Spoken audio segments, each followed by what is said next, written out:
Perkins Online, the Thinking Person's talk show. Now here's your host, Wilmot Mutty Perkins.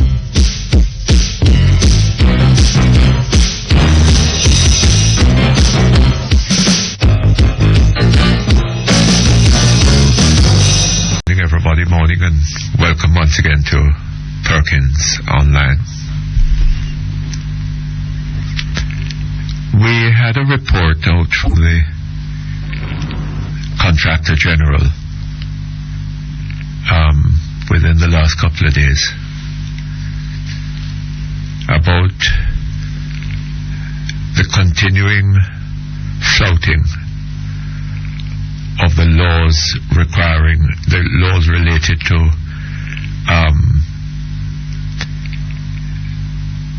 the giving out of contracts, of government contracts.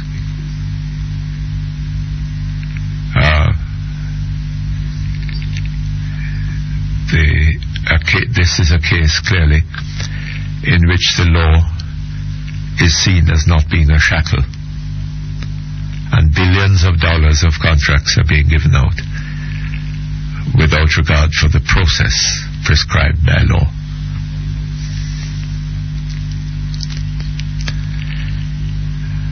And there are all sorts of other things that are happening.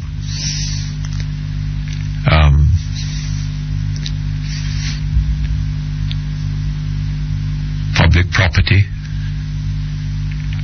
being,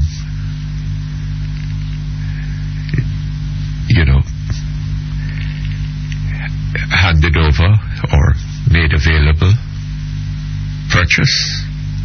by purchase, to close relations of the party.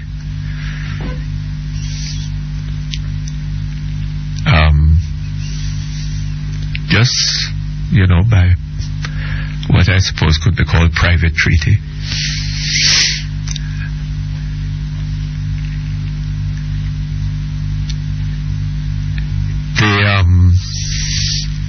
What the Labour Party ought to be making to this country, is a commitment that if it gets into power, it is going to put in place an investigative process into the ways in which this government has handled public resources and public money over the last several years, and bring the office of the Director of Public Prosecutions into the matter. By which time I take it, of course, that we will,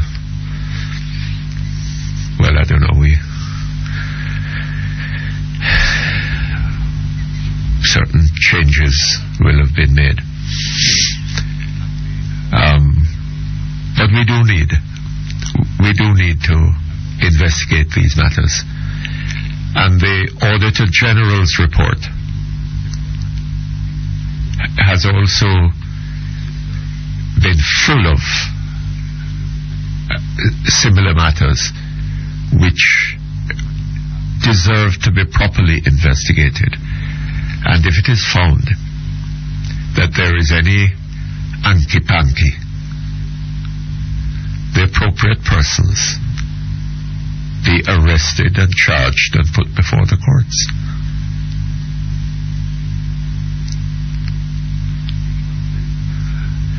That is what I think needs to be done. We need to clean up the process of government, and we need to ensure that government does not continue to slide deeper and deeper into kleptocracy. People of Jamaica can't afford that, And I don't see how, if people form the impression on a wide scale that a lot of crookery is going on, how are we going to cope with the problem of crime? It's a serious matter, very serious.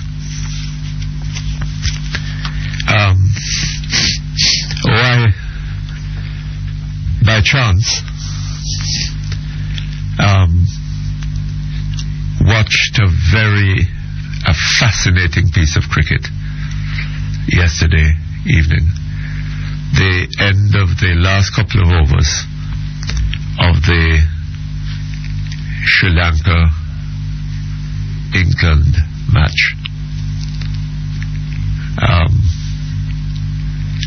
And if I have a wish in relation to the World Cup,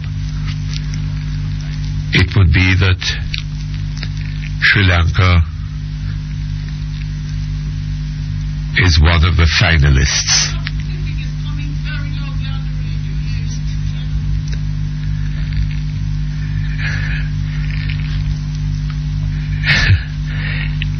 That Sri Lanka be one of the finalists in the competition.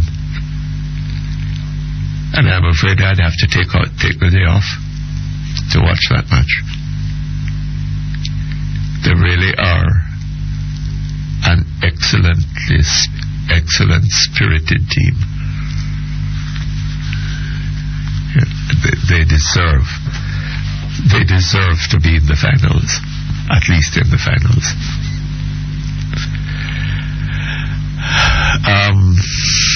Okay, not a great deal of news in the papers this morning. And to make matters worse, I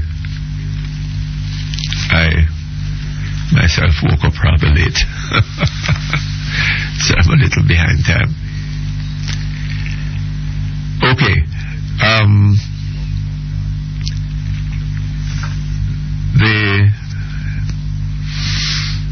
There's a lot of talk about children these days, about how the violence are affecting them and lack of parenting, and the minister is saying that no night out for street kids. That's the Observer headline this morning, coming from words of Mr. Daly.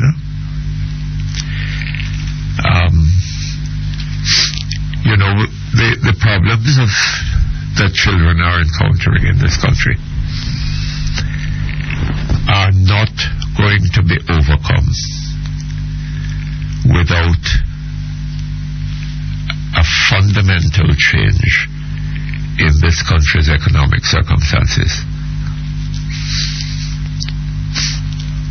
I keep reminding you, it is something that I learned as a youngster, and that seems to me to be worth remembering and worth repeating. The words of Karl Marx, that basic in society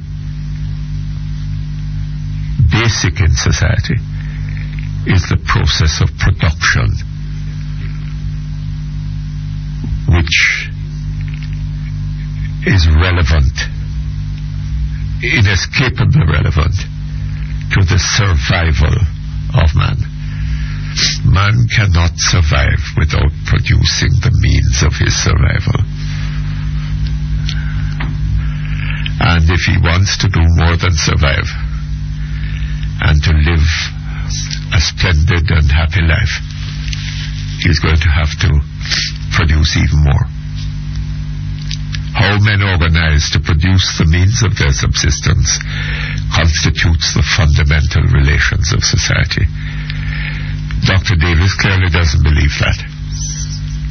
And whatever might be said about who is Prime Minister, it is clear that Dr. Davis is running the show because of him control the money. Right?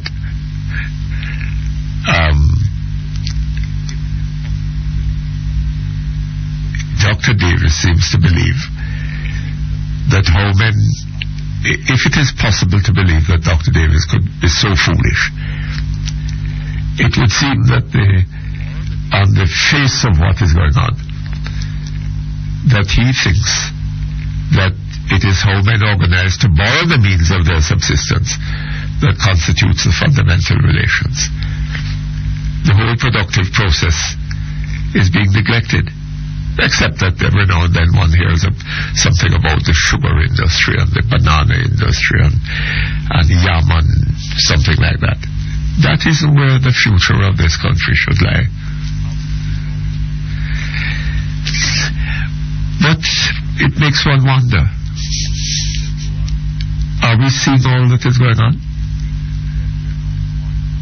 Do they really think that we can go on borrowing money, increasing the debt? We are now at a point where the interest on the debt in the budget is something of the order of $102 billion and growing. I don't see that. I don't see that is going to work, and I'm amazed. I don't see how any member of the government could think that is going to work. And therefore I need to ask, why is it that they're keeping on in this direction? What is the motive that is driving them? It doesn't seem to me to make sense. Anyway, that's about all I have to say this morning. Do we take a break or do we? Let's go to a call first. All right. Hello? Hello? Yes, Mr. Perkins. Good morning, sir. Good morning. Sir? Yes, good morning. Yeah, first on your program. Oh, I'm happy to have you, sir. Sir? Happy to have you.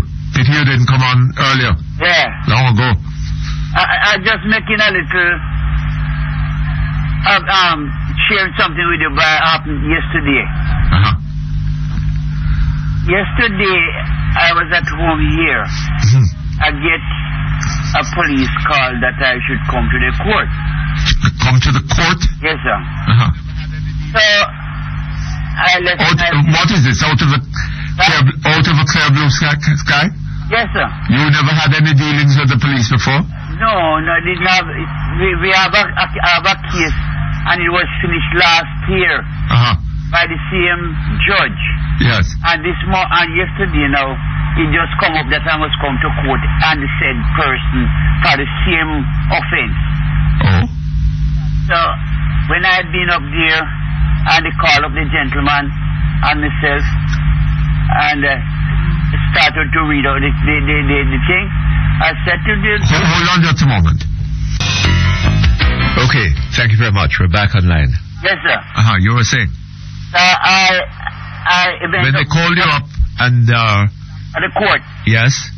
And when they started to explain, I stopped and tell the judge that this case was called up last year.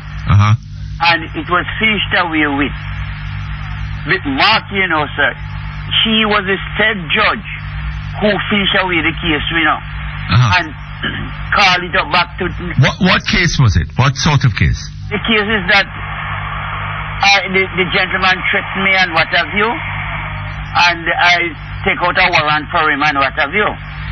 He threatened you? Yeah. And you took out a warrant for it against him? Yes. And it finished away from last year. What happened last year? After we go up there, we just completely forget it and abandoned it. You withdraw the case? Yeah. You withdrew the case? And you told that to the court? Yeah.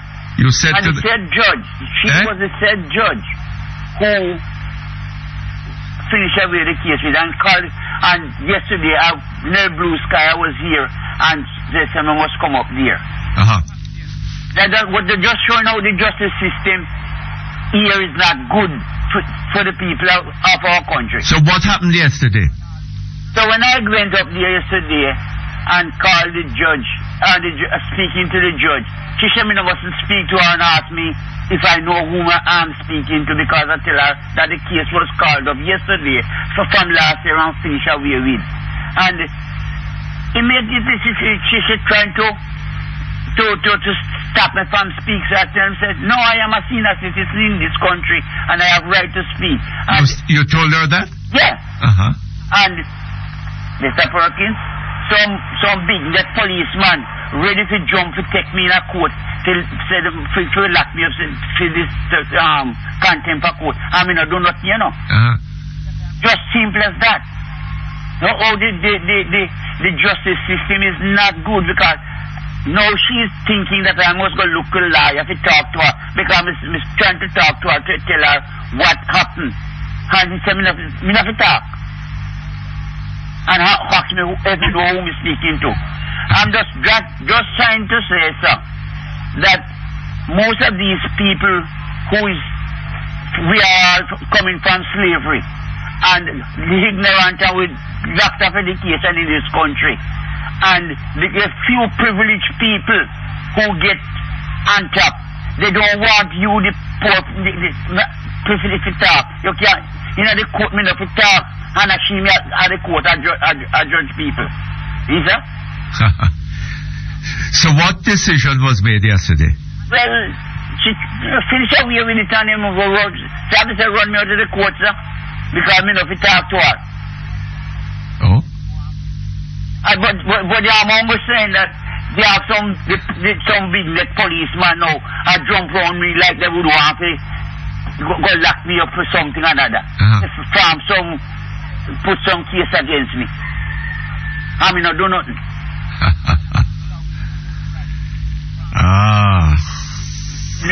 Just you don't have any right in this country, so we don't have no right.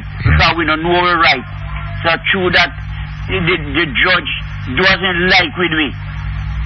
Any little thing you mark you. As him, she is a person settled the case from last year. And because they didn't have any good communication from the judge to the police, the case called up back yesterday. Lock up the poor man.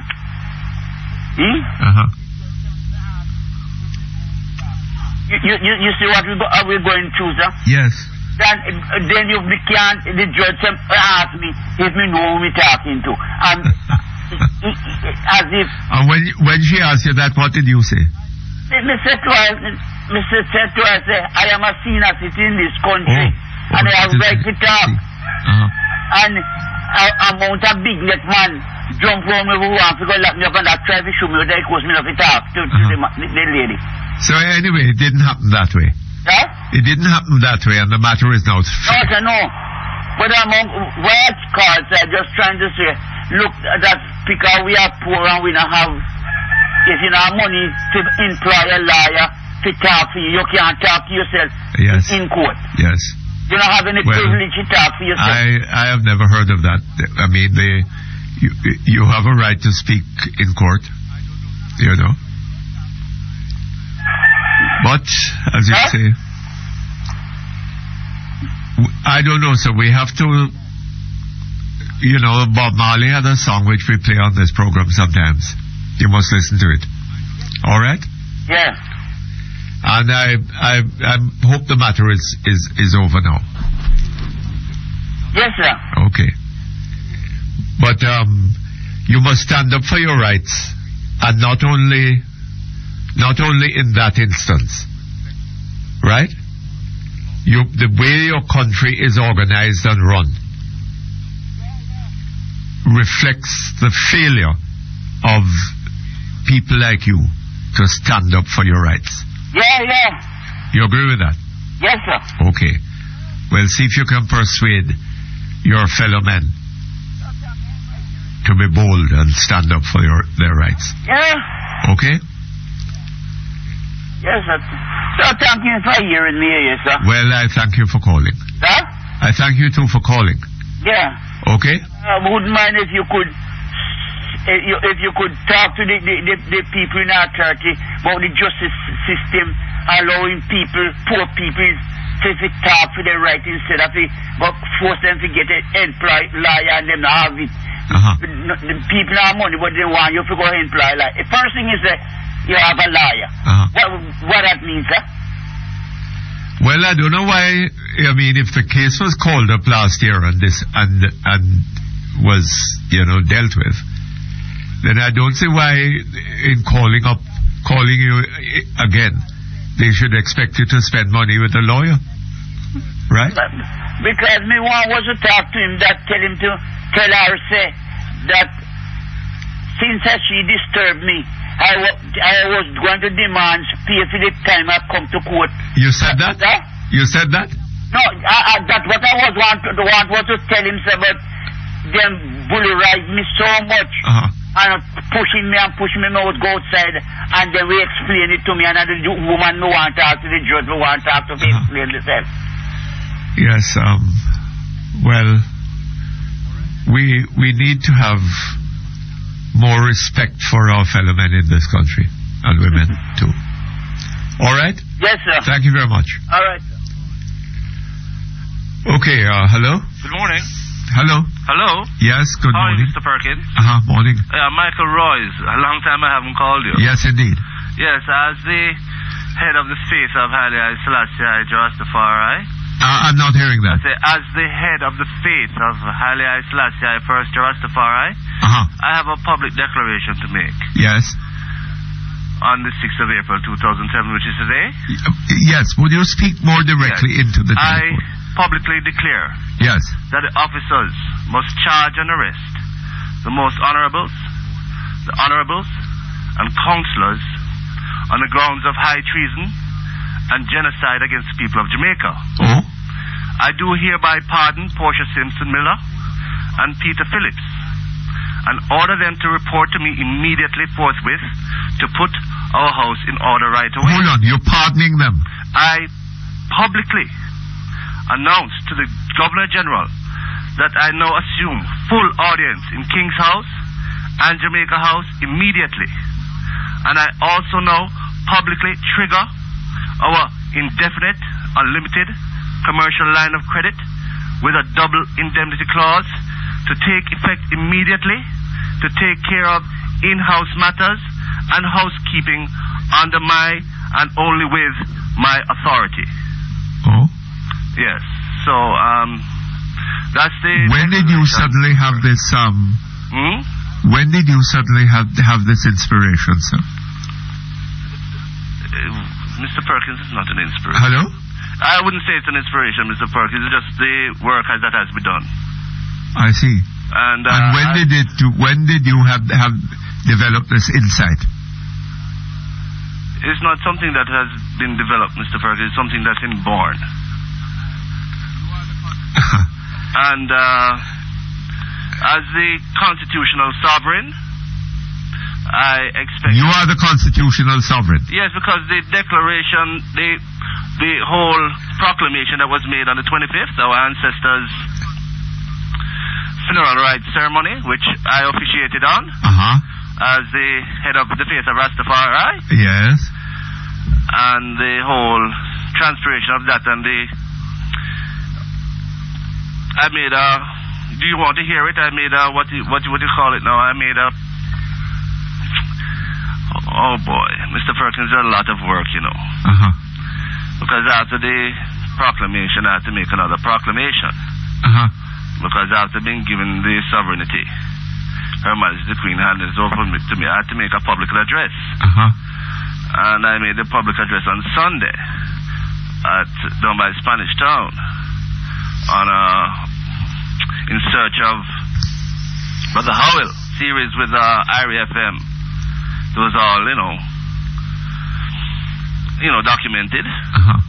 And I've sent out the communications to the various entities that should be aware, officially, through the registered mail. Do you from time to time, sir, go to see a doctor to get a checkup? That is none of your business, Mr. Perkins. That is none of your business, Mr. Perkins. No, I'm just wondering whether you get a checkup every now and then. Mr. Perkins, that is my private business. That's none of your affair of the public. Well, but it's a good thing to do. And well, do you, Mr. Perkins? Do you? Yes. Oh, yes. That's very good. That's very good. And every now and then I talk to a psychiatrist. That's excellent. What about you? I said that is private, Mr. Perkins. I do not discuss. No, I suggest you. On public. I suggest you, sir, that you have a chat with the psychiatrist. Well, Mr. Perkins, I can agree to disagree. We take it from there. Have a lovely day. All right, sir. All the best to you.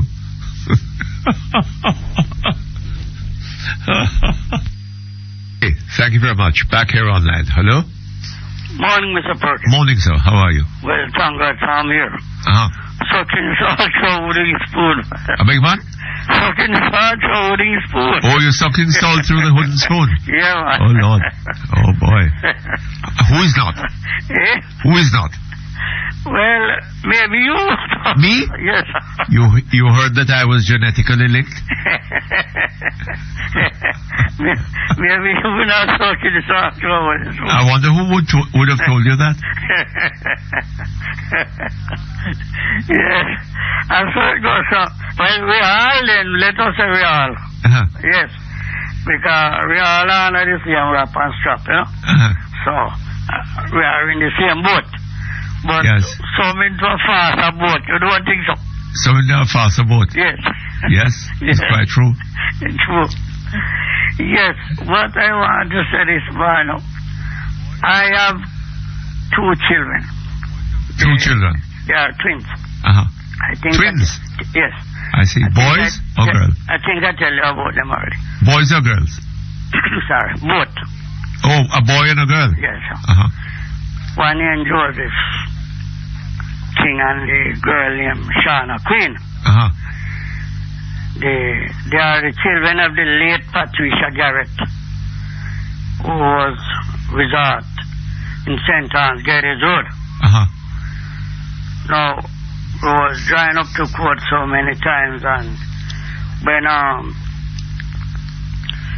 the judge is about to give me custody because it was too much of a drying out thing.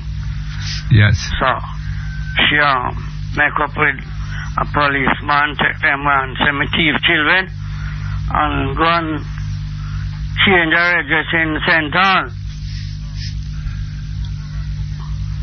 Yes, sir. So, send me thief children. So, she don't go back to Geddes Road, she go to Golden Grove. So, therefore, when I go to the Clermont police now, and we search all about. I couldn't find her, so tell. She did have them at that time, you know. So, when they called me, but still I still putting the money at the court down a family court there. Yes, I still putting, but she still go and draw the money, you know.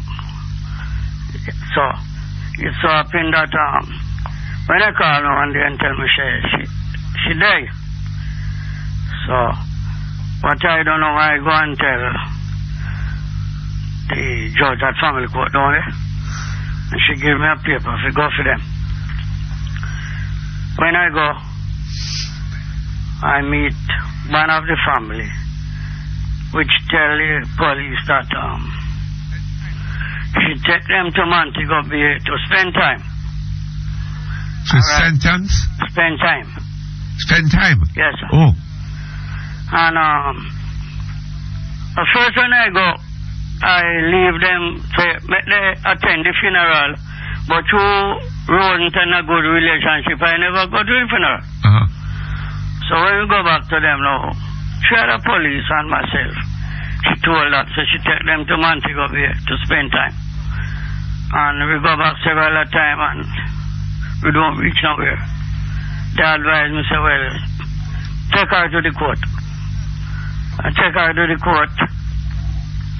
She denied, said she don't know them there. And the same judge that advised the police to go with me every week when I come to the children, is the same judge telling me now, say, Mr. Mills, the woman says she don't know the children them there. She don't investigate it, you know, sir. And 2 years now it turned in a tree. I can't see my children them. And No help at all I getting, and I get... No help from the family court? Yes, sir.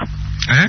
No, I'm not getting no further help. Someone them say I had to go to the police, but the police in Clermont tired of it. Uh-huh. Yeah, man, because I want to tell you something, the best police says maybe one and two new one come there, but they held the police them from the 2002 coming up. Uh-huh. 2005. I can comment them a whole lot, man. Yes. Yeah, man, the best police, them, man. Uh-huh. Because they travel with me all about to look for this woman and to see that I get the children them every week on, week off. And now, the judge in St. Anne's Bay tell me that, some is the woman says she don't know them. And she don't investigate the matter, you know. Which one we... I mean, she woman says she don't know where don't know them there. And no, she sent them to spend time somewhere. She said that to the police. And I said, Miranda, why don't ask the police that time the woman gone? So I said, Miranda, it don't make sense to talk again because you're supposed to investigate it. But them believe me done, but we can't done so because look what happened to children all about and yes. And even parents is there, you know. Uh-huh. And children be burning up and all them things there. So whether them dead or them alive. You know what I find fascinating in this story that you're telling, sir? Sir? All the time we are hearing about children getting into all kinds of difficulties and problems. Definitely. Right? And then we hear that it is largely due to family failure. Yes. And in particular, the failure of fathers Definitely to take an interest in their children. Now, here is a case of a father wanting to take care of his children, going to the family court, getting an order for him to take possession of these children. Some member of the mother's family yes. is frustrating your efforts. Yes. And you can't get any help from the court. Well, I know that the soup in St. Anne's Bay is a lady that really try to help people, you know, sir. I know because when I face even the court for draft her up, you know, it seemed like I was a friend of them and they, you know, she never want to write up the paper, you know. Mm-hmm. And I go to the soup said, what? Which woman that? Go to Miss Sonson, tell her I said to write it up now because it's your children and you have to seek about them. Yes. So I go back and them write it up, sir. So therefore, when I reach the judge now, that's what she's telling me now. Tell me something. Do you have a lawyer handling this matter for you? I did have one, but that's what I do wrong, sir. I shouldn't drop the liar, I should carry the liar. But I don't done with it, sir. Because we can't just... I don't mind, you know, sir, if I know who of them or where them is. As long as I can see them and then can see me. Because where is concerned, when the woman of them right here, you know, a Jubilee, and she come up, she go away and leave them for 1 month. Them not get no suck, you know, sir. Oh, yeah? No, sir, they not get no suck. 1 month she go and leave them. And afterwards she come back, come take them away. She and her sister, she have a sister named Pam them, until she come and take them away. After she take them away, that's how I end up to the family court, seeking out for them until I find them. And I tell you, the police in Clermont, man, I tell you, sir, I can recommend them, man. They with me from 2000. Yes. 2 till 2005, sir. I can tell you, sir. But I suspect, sir, that what you need is an order from the court, right? Yes, sir. Obliging this person, who had the children. What is she, an aunt? Yes. Yes. To deliver the children to you. Of course. And to Do you haven't got such an order directed No, to her? no, sir. No. And I mean, she must know where the children are, where she, or provide information to the police Yes, as to where the children are. because the police, more than one police, and they are still in Clermont there. Yes. So if the court call them for that statement, they have it. Yes. So therefore, where is concerned, if I won't even want to keep them, so I say that then, Yes. I would, while them on a care, fine, I would agree.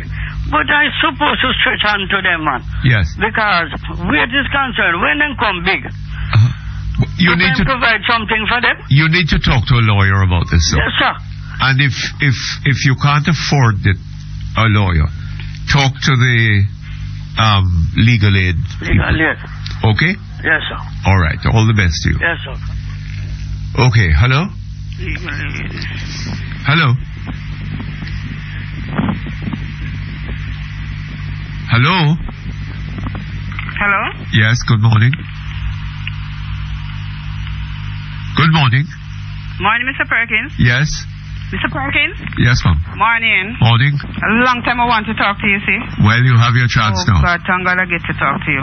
Mr. Perkins, I'm having a problem with RGD. You guys what? Having a problem with RGD. Ha.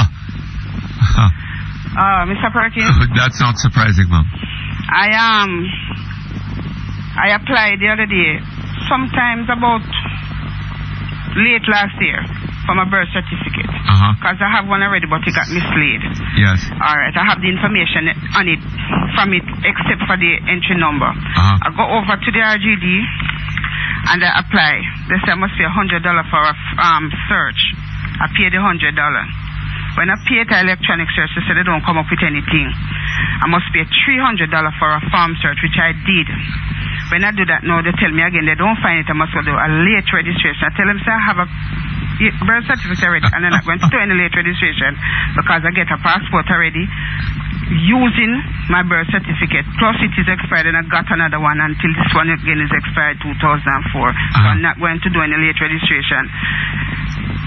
I called my sister. My sister gives me the entry number because she have them. She's older than me. So I applied the 9th of March this year.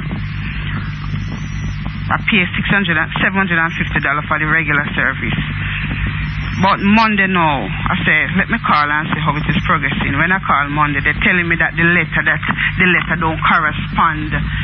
It don't seem like the letter is correct, that I give them. I must check and come back, pay another $100 to do another electronic search. Mr. Perkins, what kind of madness is this? Well, I tell you something, Mom. If half of the complaints that are made against that office are valid, they need to sweep the people out of there. Yes, sir. And Monday I called one number, sir. They put me to. He's got your arm. The what do you call it? Well, he listened the voice message, and they put me on to this and put me on hold for this and a hold and a hold, and the phone ring. Mr. Perkins, I called 30 times, and nobody answered that phone. But you know, it is so typical of government in this country, you know, Mom. Government is collecting your taxes. But when you want road to drive on, right? Yes. Or if you live in the country and you're sick at night time, and you want taxi if you come carry you go to hospital. You don't have any road. The road is so bad that no taxi man don't want to drive over it. Yes. You know? The water supply, this is the 21st century. Everybody in Jamaica is not short of water. Everybody should have water in his, but you can't get it, right? Because I pay $750 now, and them telling me now again, me must come pay $100 more. Hold on just a moment. Okay, thank you very much. We're back with you. Yes, Mr. Perkins. I said, is my passport I want to renew it, sir. And we need, they say you have to have that. Because I said this is another foolishness, you know. You was issued a passport already, using your birth certificate. You are renewing one already, and this is the third one to be renewed. And we have to have the H paper again to do that. Yeah? So I tell you something, Mom. There is a lawyer in Montego Bay, you know, who got some action out of the RGD. Yes. For people who paid money and were unable to collect what they had paid for. Yes. Right? With all this foolishness going on. Right? And they perked up and got the thing done. Yeah. Right? Now, my suggestion to people is that where you go and pay these people, and they are giving you the runaround, get a lawyer and sue them. Right? You paid your money. What? It is a group of people, but for one person, sometimes we don't have the money. Oh, you mean, no, well. That's it again, you know. Well, somebody like me when that's working. Otherwise, this thing is a political issue, you know. So. Right? So many people. Why is it that the government of Jamaica is prepared to allow people to but go I'm through? Saying they're overstaffed. Why they don't employ more people then to get through this I don't job? think it has anything to do with being understaffed. And you're calling the phone, nobody answer the phone. I don't know. Look here, we were told that time. We were told some years ago that they were setting up this RGD, and that what they were going to do is computerize the whole system. Yes. Right? Now, this is years ago, and one should have expected that by now they would have been more or less, you know. Mr. Perkins, you can't get Mrs. Holness on your program.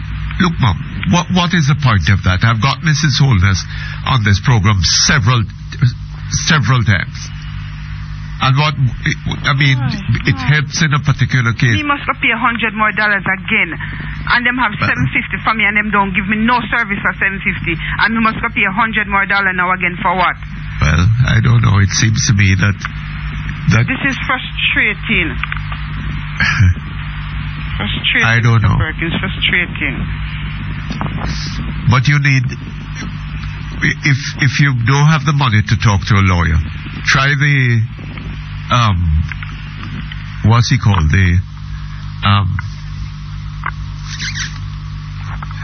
Legal aid? Legal aid, yes, all right. Them again at the next one, Mr. Perkins. Them again at the next one, you know. What? Everything that's drawn out. Oh. Well, that is not necessarily their fault. It's, you know, the court system in Jamaica is, it leaves a lot to be desired. You know? But, you know, the alternative is to see this as a political issue. Why is it that the government of allow Jamaica them to do this? Is not concerned to ensure that its citizens get good service from governmental agencies like the RGD? Right? That is an important public issue. Mr. Perkins, you can't do anything for me. Like what, Mom? You have to call them or something. Huh? You could ever call them and talk to them. I don't know, Mr. Perkins. I don't know.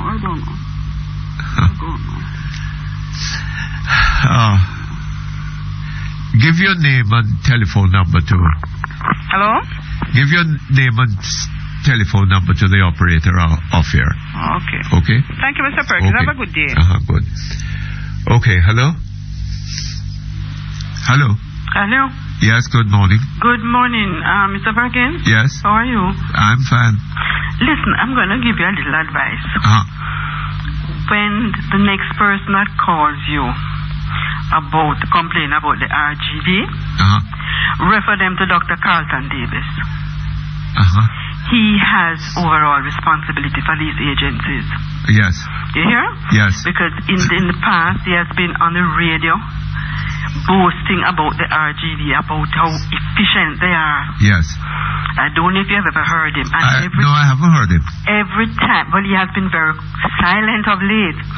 But every time I hear people call you, which is almost every other day, I am here screaming out, Dr. Davis, he is the one who set up these agencies.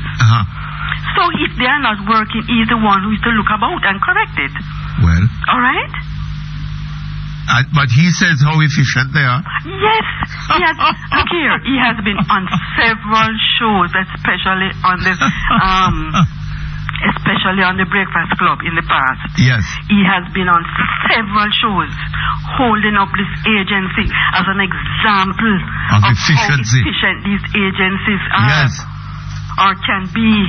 I'm telling you. So please, refer them to him. All right. All right. All right. You have a good day. Thank you very much. Same All to you. Okay, we have a piece of correspondence here. Oh, it comes from out of the Parliament, no? It's a report on the... Go ahead. Well, it's a report on the damaged fire truck, Mr. Perkins. Oh, yes. The one in St. Elizabeth, and the separation of the chassis, body and water tank while driving. It's been prepared by the Ministry of Housing, Transport, Water and Works. March 16th, 2007. We just had the executive summary. While dismantling separation occurred, seemingly after the pumper hit a rock on the side of the road, we are satisfied that if properly constructed, the truck would not be affected in this way. This is cause for very serious concerns about the safety of these pumpers, especially with respect to how the sub-chassis frame is attached to the main chassis on all 25 pumpers commissioned last August from the Rosenbauer company in America.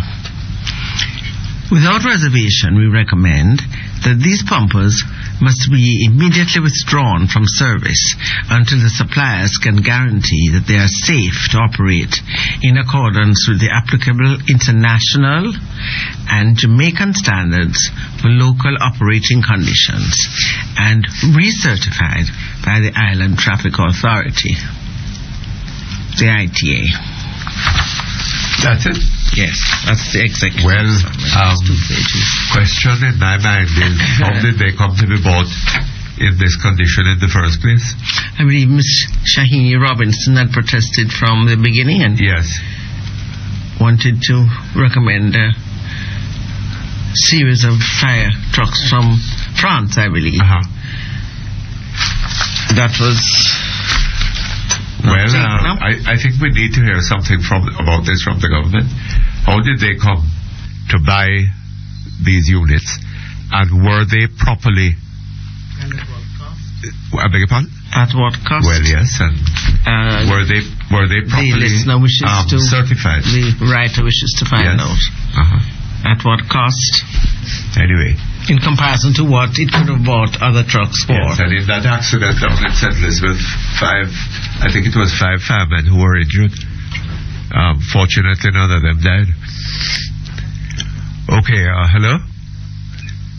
Hello? Hello? Hello? Yes, good morning. Mr. Perkins? Yes, morning. My sister just called you about a birth certificate. About a what? The birth certificate that she cannot get from the RGD. I have mine with the number. It's 4 of us and we were all registered, right? And she had gotten birth certificate already to take out her passport. So, Mr. Perkins, the question I'm asking now is, the keeper of the records, Miss Holness or Mistress, is she doing a good job? That is not the impression that I'm getting, sir. My God. Now imagine you're in a country. You need a document, an important document, to conduct your business. And the keeper of the records just have you in a run around. You're going here, going there, paying money that could be used to do something else, and nobody can come up with an answer. Well, nobody can give you an answer. I get the impression from the people who call me that the place out there is in total confusion.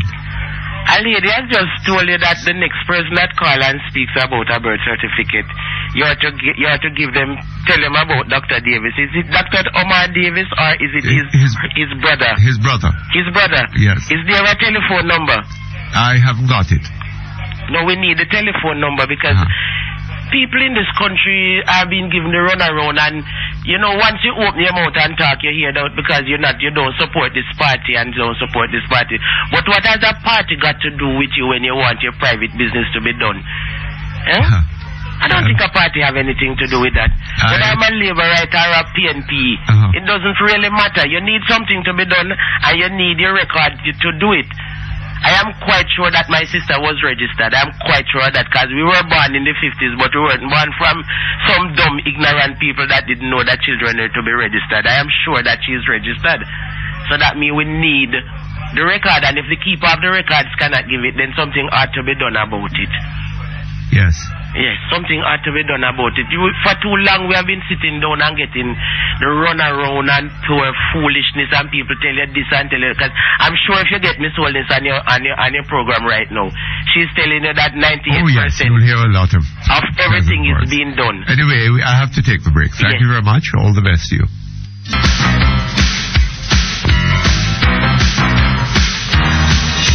Okay, thank you very much. We're back here online. Hello? Morning, sir. Morning. How are you this morning? Not too bad, thank you. How are you? Pretty good. A few things here that struck me. Over the past couple of weeks of the World Cup cricket, yes, and the sad passing of Wilmot, I notice now that we have additional police from Scotland Yard. Oh, yes. And we have... Yes. And we have some coming in from Pakistan. Yes. So when are the Dutch coming? The Dutch? Yeah. What about the Americans? What about the Americans? Well, the Americans are not ready for us yet. They're not ready for us yet? No, they're not ready for us yet. You think the Brazilians might be, or possibly the Venezuelans? Who knows? Huh? Yeah. But I'm waiting on the Dutch to come and tell me about Trafigura. You see? Oh, but South Africa. We haven't got the South African one yet. Not that I know of. No? No. But you know... Tell me something. Yes. Do you notice that in the past few days we haven't been hearing a word out of a certain source that was very valuable until quite recently? We haven't been hearing anything from anywhere. All we've been hearing recently, apart from the Scotland Yard and that, is the celebration. Yes. And I listened to Cliff Hughes and Mrs. Narcisse, and they're saying how pathetic the thing was. The celebration. Yes, at the Stadium Car Park. Yes, and there's a young lady who wrote a report in the Observer. Oh yeah. In which she said that the General Secretary was saying that the number of persons was in the region of 15,000, but it seemed closer to 5. But let me tell you something. This General Secretary is behaving like the General Secretary in Saddam Hussein's party when the Americans were invading Iraq. And they were right there saying, "No, we have everything under control." And this General Secretary is not, he's not giving accurate information. But the interesting thing about this thing at the stadium, it was advertised for a number of days. And they were going to present their candidates. Now, in Region 3, there are 15 constituencies. And if you have 15 caretakers, stroke candidates, and each candidate couldn't bring 1,000 to give you the 15,000 that you're talking about, it tells a story. Well, I don't know. What do you mean you don't know? Face it, if I'm going to be presented as a candidate for the next general elections, I must show some strength. If you get buses and you have all that goes with it, and you can't put up 1,000 people from each constituency, tells a story. What do you think? Possibly, but possibly not. Okay. Well, what I found interesting in what Mr. Hughes was saying is the quality of the presentations. Yeah. But are you surprised? Are you really surprised? Well, all these things now, you see, all these events become a sideshow. It's a sideshow. Take you away from the real issues, whether it's cost overrun or the sugar industry, the World Cup debacle, the LNG deal. But we don't know what that is, you know. And it's budget time, and it's also an election year. Yes. You have to come with the trivia and the light fanfare there to really get the feel-good feeling that you didn't get from the World Cup cricket. You see? But we still need answers to a lot of things in this country. Yes. And well, talking about which, you started talking about the killing of, or the death of Mr. Wilmot. Yes. We haven't been hearing a word out of Mr. Shields in the past couple of days. No. I mean, he was very active at the mouth. Yeah, but in the first first 2 weeks. And now we just can't hear a word from him. Well, what else can he tell you, Mr. Perkins? And then I see that the Scotland Yard detectives have told the local police to keep their damn mouths shut. Yes. But Mr. Shields let me down, man. He's regurgitating. Let me ask you something. Yes. Another thing that I don't understand. Why is this man's body being kept here in Jamaica for all this time? They're supposed to have done the post-mortem. Yes. The body, I gather, is now embalmed. Yes. So I don't suppose they could do another post-mortem to a body that has been embalmed. I don't like. Well, it's on the BBC every day, you know. Is that so? Yes. What are they saying? Well, they're talking about our poor handling of the situation. Yes. And that's sad, eh? The BBC are saying that it's poor handling. Yes. It's on CNN. What in particular? Well, the amount of poison, strangulation. Oh, the latest we've been hearing about is poison. Yes. Yes. But that's not been admitted by the police. No, but it's out in the wider public. Yes. And I mean, as a Jamaican, I'm damn ashamed of it anyway. He was on Nationwide yesterday afternoon. Oh, was he? Yes. Oh, finally. Yesterday evening. And I wondered why. But he had been very silent on this matter. But I suppose that Mr. Shields was doing all the talking that was necessary. I guess so. Good PR spinner, boy. Let me tell you. But look here, I wonder whether what this Wilmot affair is not the investigative shortcomings of the Jamaican authorities. We are the murder capital of the world, no? Yeah.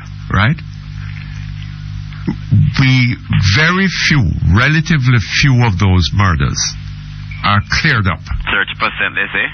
It's a little over 30%. Right? Are cleared up. No. And cleared up doesn't necessarily mean solved. Right? It might mean that they shot a man last night. And put 10 on him. They put 10 on him. Right?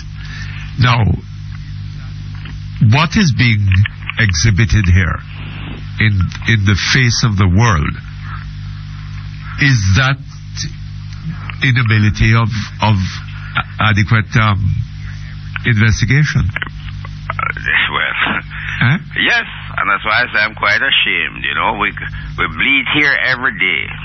Jamaican for Justice, Mrs. Sobers, all of us. And now this thing has really caught us. Really showing us up as too casual, man. But look here. We were told that this Cricket World Cup was going to be a wonderful thing for tourism. The bones? And the tourists were just going to flock in here after World Cup, and all the people seeing whatever on the television abroad and all that. Yeah. Right? Now, how anxious would you expect people to be? I beg your pardon? I say, how anxious would you expect people to be to come to a country for a holiday where the ability to control crime is so inadequate that, even when one of the ways of controlling crime is for it to be reasonably certain that if somebody commits a crime, it is going to be discovered. It is the police are going to get the evidence. They're going to hone in on the person who did it. That person is going to be brought before the courts and is likely to be convicted and to suffer a penalty. If people have an assurance that is unlikely to happen, right, then they will go ahead and commit vast numbers of crimes. Precisely. Why do you want to put yourself and your family into a situation like that? No, but you see, this World Cup cricket, we don't even know now, as we speak, who was responsible for what.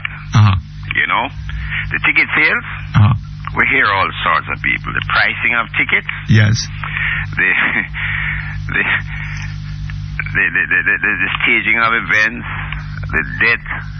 I mean, look at our country now. 9+ billion and climbing. Yes. And what did we get? The worst package. Yes. Yet we went and built all these things. Now, I'm a sportsman and hold on just a moment for me. Okay, thank you very much. We're back online. Yes, sir. Let's leave this World Cup cricket alone. We can just bypass World Cup cricket now because it will be with us for a while. Mr. Perkins, this divestment of this factory in Moran Bay, yes, the Goodyear factory, I heard somebody on radio this morning talking about what plans he had, and I heard this thing came out of Parliament yesterday with Carl Samuda. Yes. I think it's time now for us. This factory out, is about the fourth time it's been up for something and nothing has happened. Yes. And a lot of money has been spent on it for IT. Was it IT? Was that it? IT, yes. Well, let me ask you a question. All these factories in the free zone here in Kingston and out in the west that are empty, I hear they're up for divestments too. Well, I hear some factories have been divested in Montego Bay. And well, we must call for some explanation. Well, one of the things that needs to happen, sir, is that if these properties are to be put up for divestment, then it must be a public matter. You can't just go and do a little thing round the corner behind the doors. And somebody just pick up a bit of information and say, hey boy, you know that Perkins got that one? Yes, indeed. And the same thing with especially the when industry. Perkins is a man. Especially when Perkins is a man who is genetically linked. Who is doing all sorts of favors and. Oh yes, man. But the same thing must be asked of the sugar industry. Yes. And I hope the Minister of Agriculture will, in his budget presentation, give us a true picture of this sugar industry. Well, where the sugar industry is concerned, it seems to me that there should be a commitment made by the government to the people of Jamaica that what was done the last time is not going to be repeated this time. Right?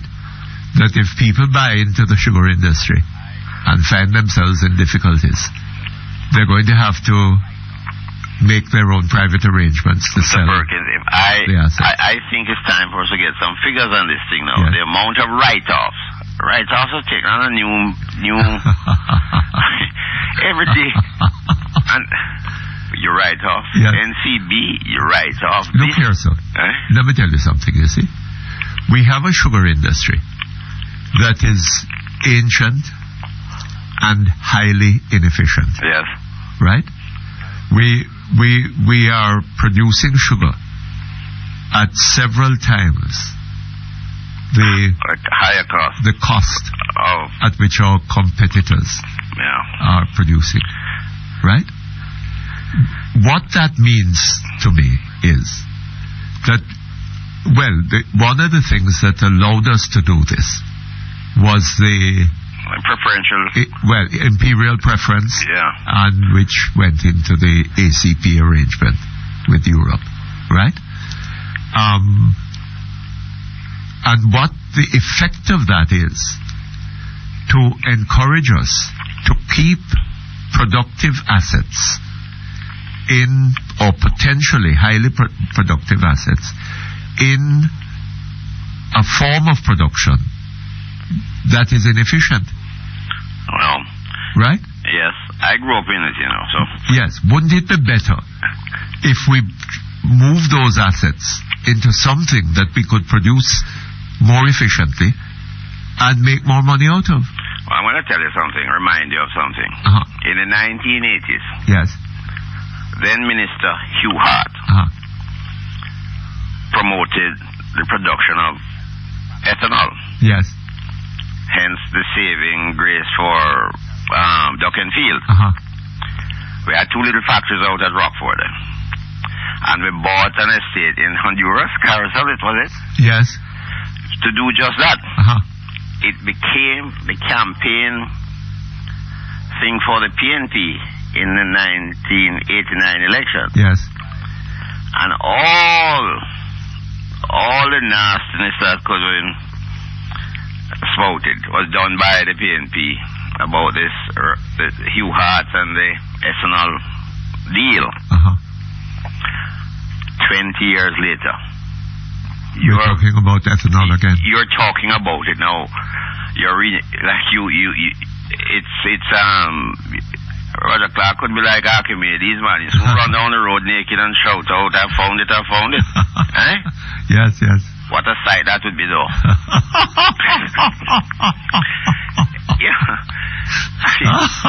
And I'm going to dig up that, and bring it in more detail to you soon. Yes. But this sugar thing now, we want to know how much money do we owe? And who are these people that are coming here to take over the sugar industry? Are they going to build new factories? Because these factories can't run like that. Are they going to plant sugar cane alone? Or are they going to do other crops as well? Yes. But the sugar thing can't hold out, Well, look here. Was it in 1965 that we produced... 63. Yeah. We produced 500,000 tons? Yes, 63. And then everybody ran and bought land. Yes. You see? And we're into it. It's a very oppressive industry, man. We haven't moved. I see, apart from the Lascelles group, the Appleton group, they have closed the Yarmouth factory. They're doing well with their mechanical thing and Worthy Park. Nobody else has kept pace with time. We're still digging up a little hedgerow here and a little hedgerow there. And we burn cane and we cut and the factory can't take it. And so I went and burned your cane, so I have to get some quota. But, it's sad to see what has happened to an industry, though. But we could have done better, a lot better with it, if we were, what's the word Michael Manley would use? Progressive. You see? Well, if we were always looking for new ways to be more efficient. Yes. Right? And maybe we would have got long ago into ethanol, assuming that ethanol is a solution. But you remember those words of G. Arthur Brown? The sponge? The sponge, the sugar industry is a sponge to sop up unwanted labor. But that was it's a hell of a statement coming out of a man like that who was... The Economist? Well, he was at not only Economist, he was... Central Planning, he was at the bank. And then went on to be governor of the Bank of Jamaica. Yeah. Was the government's chief economic advisor over many years. And so when you see, but we're not facing up to our ineptitude. So that's what it is. We have a poor government. We have poor politicians running the country. Let's face it, eh? We have poor thinking, sir. Yes. And it's sad not when only you at read the level of in the directly in the but in the whole sort of intellectual life of the country, the business community, everybody. People are not thinking seriously about the issues. And when I hear some of the discussions about economics, which are concentrating on government's bookkeeping, right? Yes. And as if that is what is all that economics is about. But Mr. Perkins, it's ridiculous. But we should wake up, because what is the true size of our debt as a people, as a country? What's the debt? The debt? Yeah. Well, it's the official debt is supposing they're pushing $1 billion. $1 trillion. $1 trillion. Yes. Yes. Sorry. And what they have. But there are some other off budget amounts. Yes. I don't know. That would probably take it up to. One never knows. I mean, hold on just a moment for me. Okay, thank you very much. We're back here on that. Finally, we're talking about the debt, and we don't know what it is. But I will suggest to the country at large that don't miss this year's budget debate. I have a sneaky feeling that we will have a good budget presentation. Dr. Davies is going to come with his thing because I don't know what he's going to tell us with the size of the budget as against the debt, the servicing of the debt. Yes. And there are no new taxes up to now as we see it, but we know it's an election year. Yes. But I expect the leader of the opposition and the spokesman on finance for the opposition and Young Mullings to bring a first-class presentation to the Parliament of this land this year. I just have that feeling. And it would be instructive for all of us to pay attention to the budget presentations this year. But you haven't mentioned the biggest item yet, sir. What? The most important. Sister P is going to be speaking about the family in her budget speech. Mr. Perkins, get real. We talk about the family every day. Get real. You know? No, sir. She's going to really talk about the family now. You know? Well. A really serious dissertation on the family. Well, maybe in her budget speech. Good. Okay. I listen to that too. You know? I will listen to that as well. But you know, the country is in a mess, Mr. Perkins. We're just not moving. I haven't heard anybody speak about manufacturing. We're not thinking, sir. We're not thinking. I don't hear. I don't get any new ideas coming out of the government.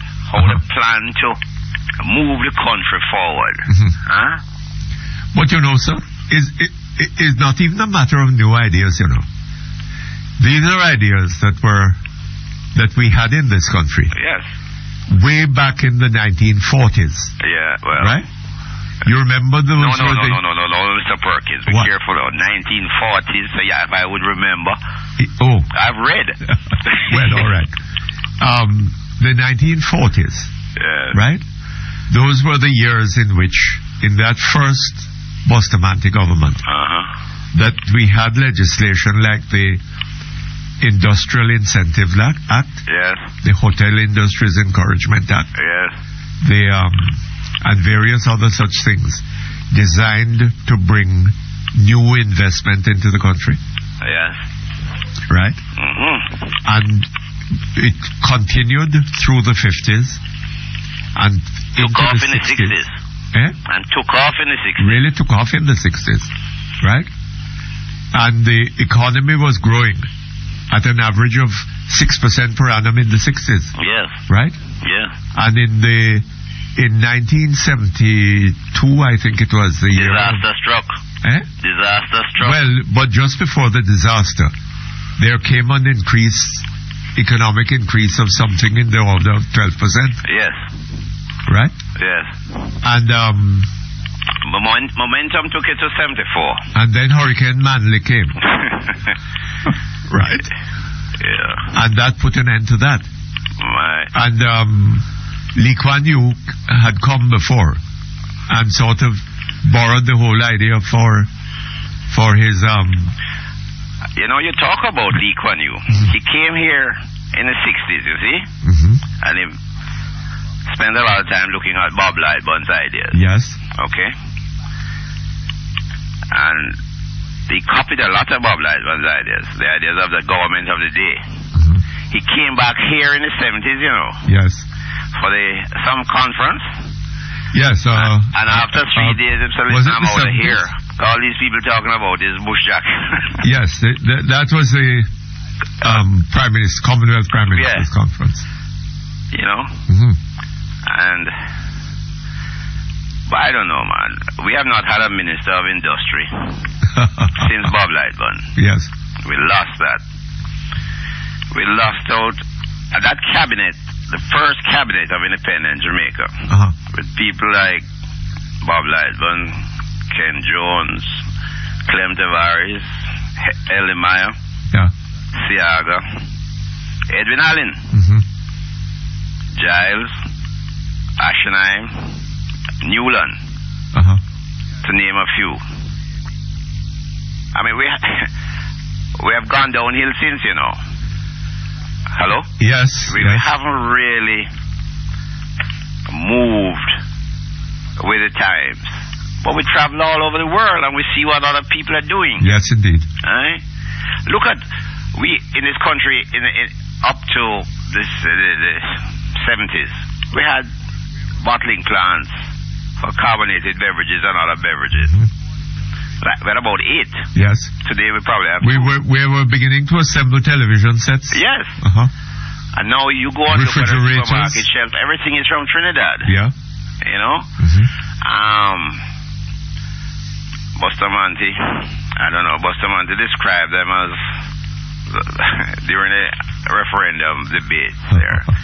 He had some caustic words to say about the other islands. Yes. I wonder what you would say today. Absolutely. Mr. Perkins, great talking to you. Okay, thank you very much. Right. Hello? Hello? Hello. Yes, good morning, sir. Good morning, Mr. Perkins. How are you? Clive Mullings here. Oh, Mr. Mullings, how are you? I'm not too bad, thank you. We've had I see you having turmoil in Parliament. Yes, much more than vigorous debate. Yeah? Yes. Much more than vigorous debate, Mr. Perkins. What is it that is driving this? I think there's at least 2 issues. One, as it relates to the behavior of the state minister in the Ministry of Housing. Works. Yes. Transport and Works, rather. Yeah. And issues as to roads being repaired on a preferential basis. That's what has been alleged. Now, what are you accusing the minister of?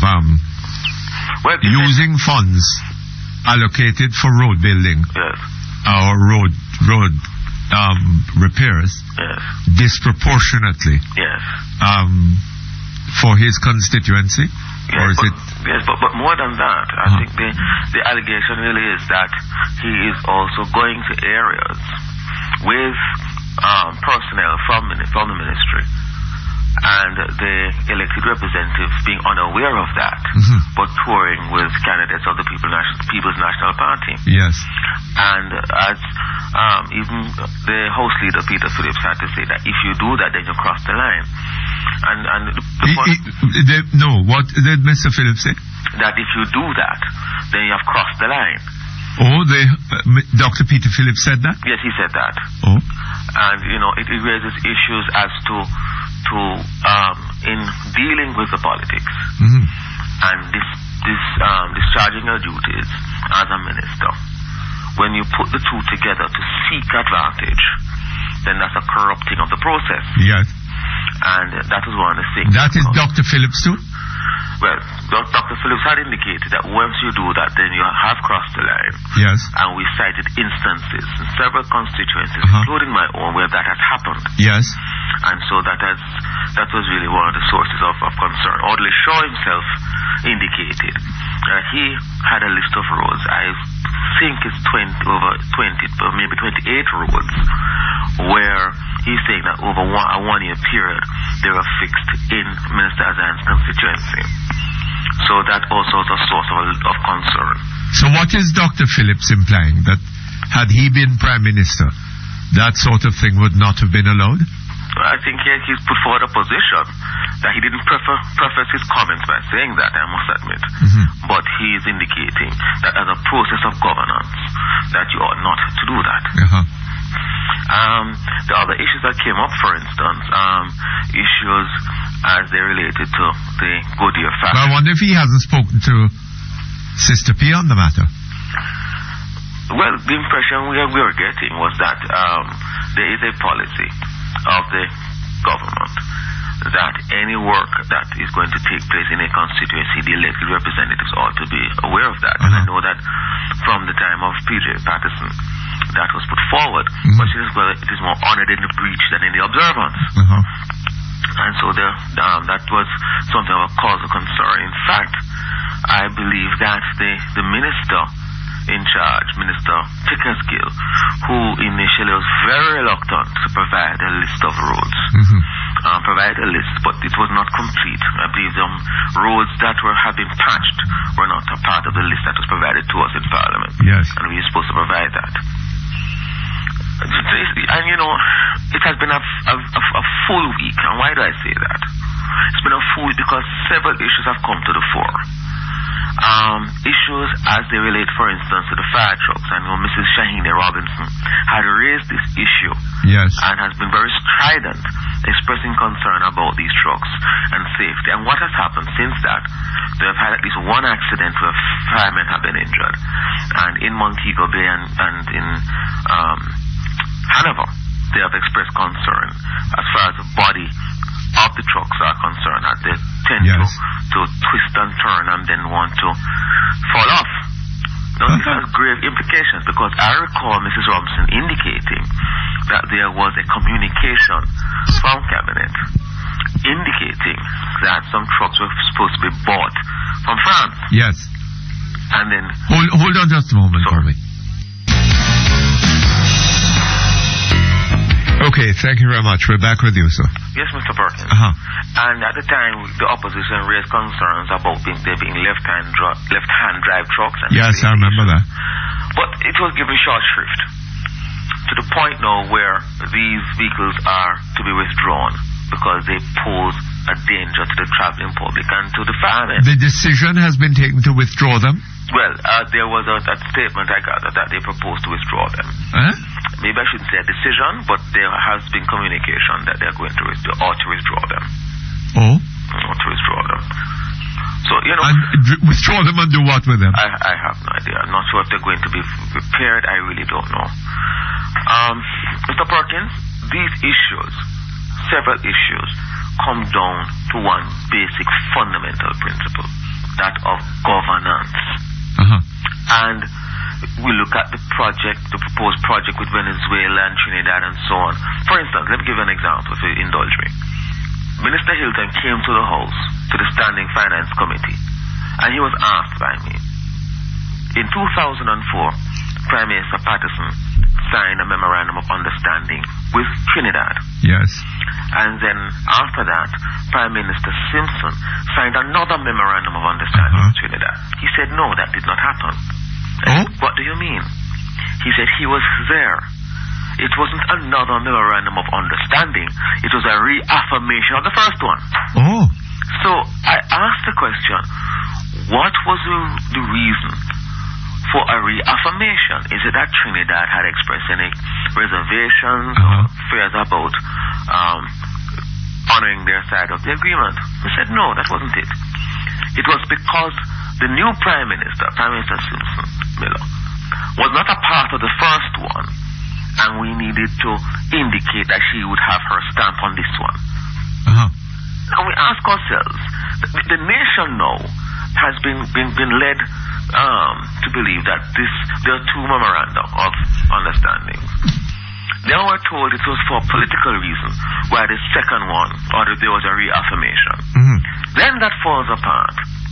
And when questioned now about the memorandum of understanding with Venezuela, it was clear to all of us.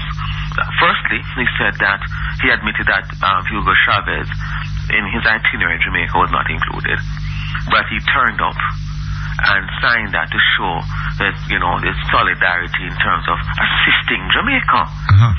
Now, he was pressed concerning the details of that agreement, but he indicated it was negotiated by Mr. Powell. When Mr. Powell came, I think that in the night, he indicated that there was in fact no agreed price. They had not yet settled on the method or the kind of gas they're going to get, whether liquefied natural gas or compressed natural gas. He wasn't sure about the timeline for delivery. Now, you ask yourself, when the government is questioned on these issues, why is it that the certain persons in the media and in the general public believe that the opposition is trying to derail something? The opposition what? Is trying to derail it. When the hard questions are asked. And I raise this issue because I believe that as a developing country, our standards are... we a developing country, Mr. Well, as a third world country, our standards are too low. Why do I say that? Let's go to cricket. $9 billion has been expended to build this stadium here in Jamaica, and all the state have been improved. We're not sure the final figures yet because all the figures aren't in. And you hear, as a part of the justification, that you put on a great opening event. And you ask yourself, is it that our standards are so low that once we feel good, we put on a great song and dance? And it was a great opening event. But what justification can you have for that kind of burden on your budget? And when you ask, and I asked the Minister of Finance, what about the broadcast rights? Is the Jamaican government having a stake in the broadcast rights? He says no. So apparently it was predicated on gate receipts. I was on another program this morning with Mr. Chris Deering, who indicated that all the governments were made fully aware that they would not be participating in broadcast rights because they didn't negotiate that, but that their regional cricketing bodies would have a share. Now, and I raise a question. The public has underwritten this cost. The cricket boards will get a portion of the rights, by no means extensive. What has happened is that this thing has collapsed because the tourists that were supposed to have come did not come. Have not come. The ticket prices have been too high for the local people. It had not been marketed properly, and we are told that this is a development because we'll always have a stadium. Yes. And no secure arrangements have been made for us to recover any of some to expend it? No, because we're told that over time. But let's face it, you can't sell it because it's a fixture here, so nobody else you can't recoup in the medium term by selling it because it of course is part of your real estate. Yes, you can't take it up and move it and sell it. Yes. And I make this point, and I have nothing against cricket, but I think we as a third world country are caught up in a perception of development, and we put burdens on our economies to perpetuate this perception of development. And I put but you know, Mr. Mullins, one of the things that we need to do in this country, that word development, we need to discuss it a bit more, you know. Yes. What do we mean by development? Yes. Yes. Right? In the 1940s, 50s, 60s, that word, development didn't mean that there was going to be some economic growth. Right? Because economic growth can arise from an increase in the price of sugar. Absolutely. Right? But that was what people were talking about when they talked. And in those days, we weren't talking about economic growth. We were talking about economic development. Yes. And by that, we meant a far-reaching transformation of the economy. Let me indicate something to you, Mr. Perkins. We've abandoned that idea, sir. We have, but let me use another example, a success story. Because I really am intrigued by this as to what happened in Singapore. Yes. Under Lee Kuan Yew. And bearing in mind the problems they had, because they had enemies on their borders, Britain was pulling out, and so on. And Lee Kuan Yew, I think it's 1968, he said he wanted Singapore to be the financial center, right, of Asian area. Yes. And he set about doing that. And you know what happened? Had a meeting, I think one of his ministers had a meeting with the Vice President of the Bank of America, who took him into a room and showed him a globe and indicated to him what was happening in the financial markets as to when it opened and when it closed, and indicated that there's a period of time that there was a gap where nothing happened. And they said, we want to have a 24-hour round-the-world service in money and banking. And Singapore got involved by filling that gap. They had a vision. And it happened in a shorter time than Lee Kuan Yew envisaged. Yes. So we what we're doing at this point in time is that we maintain a facade, a feel good. And as long as we perpetuate that, it perpetuates you in power until at some point it all comes crashing down.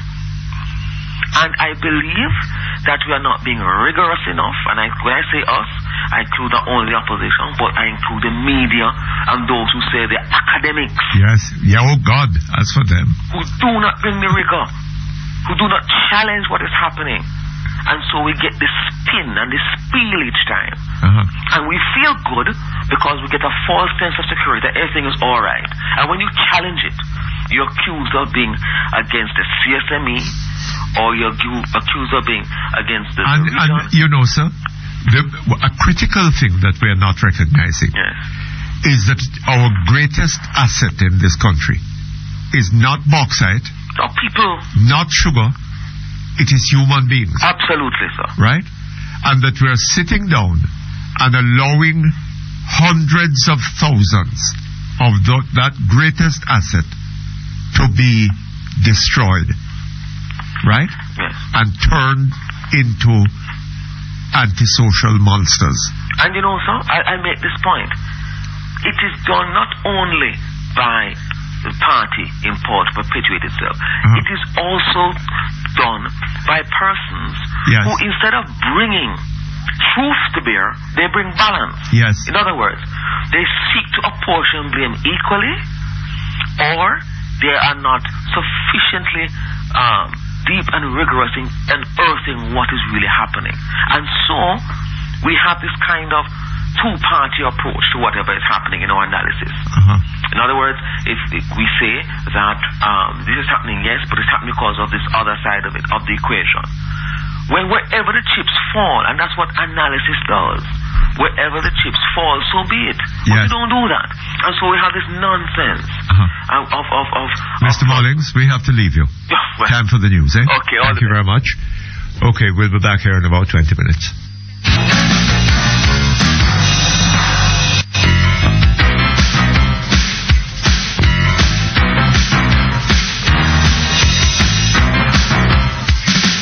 Okay, thank you very much. We're back here on 9. You heard the news, an item on the news regarding the egregious professor's recommendation for reparations. He's suggesting that we should seek reparations from Europe in the form of aid and education. I don't know what Europe has to do with it. The British, we had a relationship with the British historically. But might they not argue that that they have paid all the reparations that they could reasonably be asked to pay in the form of aid and education.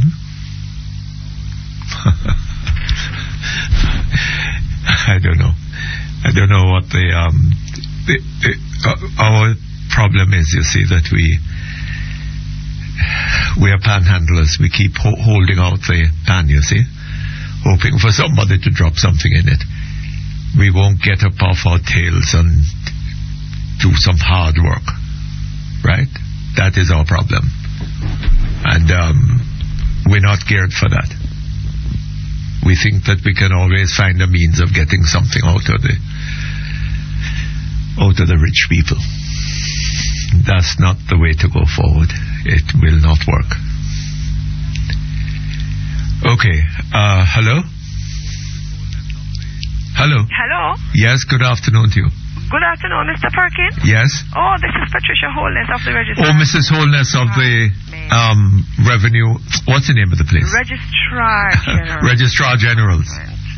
Yes. I said revenue because you seem to be doing well on revenue. And on service. I beg your pardon? Since you're talking about it, eh? we had 348,000 applications made last year, and we satisfied 337,000, and we delivered 348,000. You had 348,000 applications.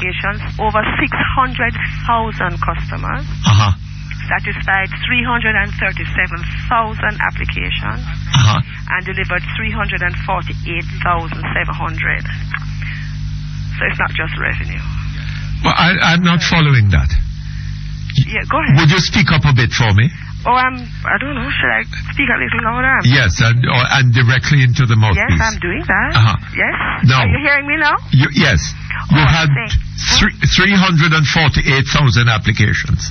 348,263 applications paid for last year. 348,263. 263. We satisfied, meaning we printed 337,764.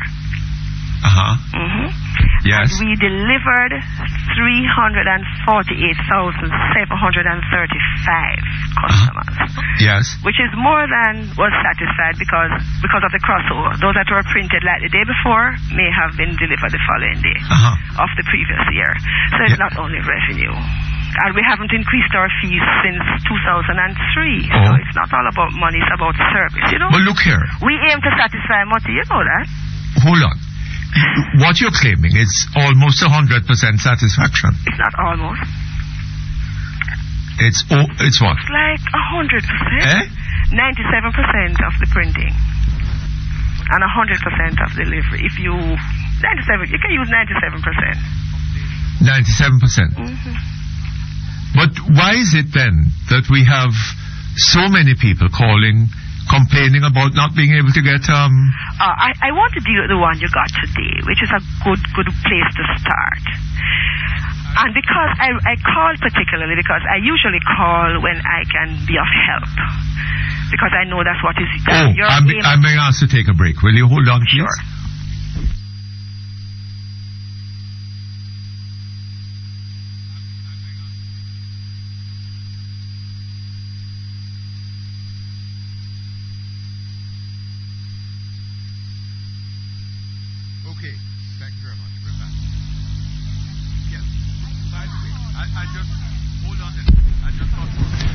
Okay, thank you very much. We're back.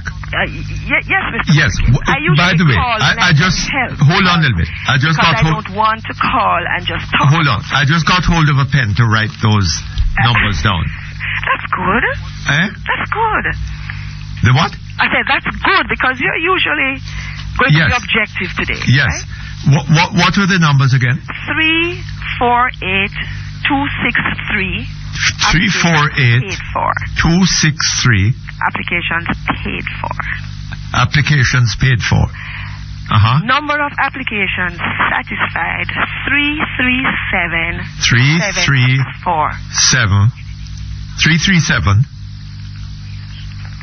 Hello? Yes. 337. 764. 764. 4. And the number delivered to the doors or as near as possible where they have difficulty reaching by courier to the customer is 348 348 348 735 735. That looks like 97%. But you were asking, why is it then that we have challenges? And this is a very typical case. And a number of our complaints are either based on death registration and certified copies provided for death, where the person died suddenly, or, as in this case, persons are providing to us an incorrect entry. And I know your objective is to help Jamaicans. So I thought I would just come on air and partner with you to do exactly that. But we are having a lot of complaints from persons. And they are mainly associated with this. We have had complaints from persons who say that they applied for a birth certificate, right? Someone heard the one today, and that's the one I'm dealing with. Yes, all right. But let me just elaborate for a moment. Persons applied for birth certificates. They had birth certificates before. They have passports. Yeah. The passports have expired. Yeah. And they now need the birth certificate in order to replace it. Okay. Right? And then they get a birth certificate with a wrong spelling. Okay. And hear that they have to pay money to put it right. Or the birth certificate cannot be found. Or something of the kind. Yes. I respond to that. We have had a couple hundred cases of persons who have held Jamaican passports for sometimes as far as 40 years. Have had their passports renewed on 4 or 5 occasions. Now, the passport office, under the new arrangement, is that you need to provide a certified copy of your birth record now to the passport office in order to renew, and this was not so before. Now, we have had hundreds of cases where persons have applied, and when our records are searched, there was no such record ever available in the Registrar General's Department. We had a gentleman who had a passport for 30-odd years, worked in the U.S., claiming his pension, and when he came here, he had the same complaint. He has had a passport for all these years. He had renewed it several times, and now he's making an application. And do you know what? He was born in Cuba. So what happened is that he got a certified copy in quotation marks by some other means, and now that he has to produce it from our vaults, he's not able to do so. He got a certified copy. There. Hold on. He got a certified copy from where? In quotation marks. Because it must have been certified by someone else in order for the passport office to have accepted it. Yes. But it never came from our records. So we have had hundreds of those cases. I had a gentleman last week, or 2 days ago. He is in the United Kingdom. His wife came because he couldn't come with her. He can't get his passport renewed, and he wants to know why in the world is it that the Registrar General's Department is so inefficient.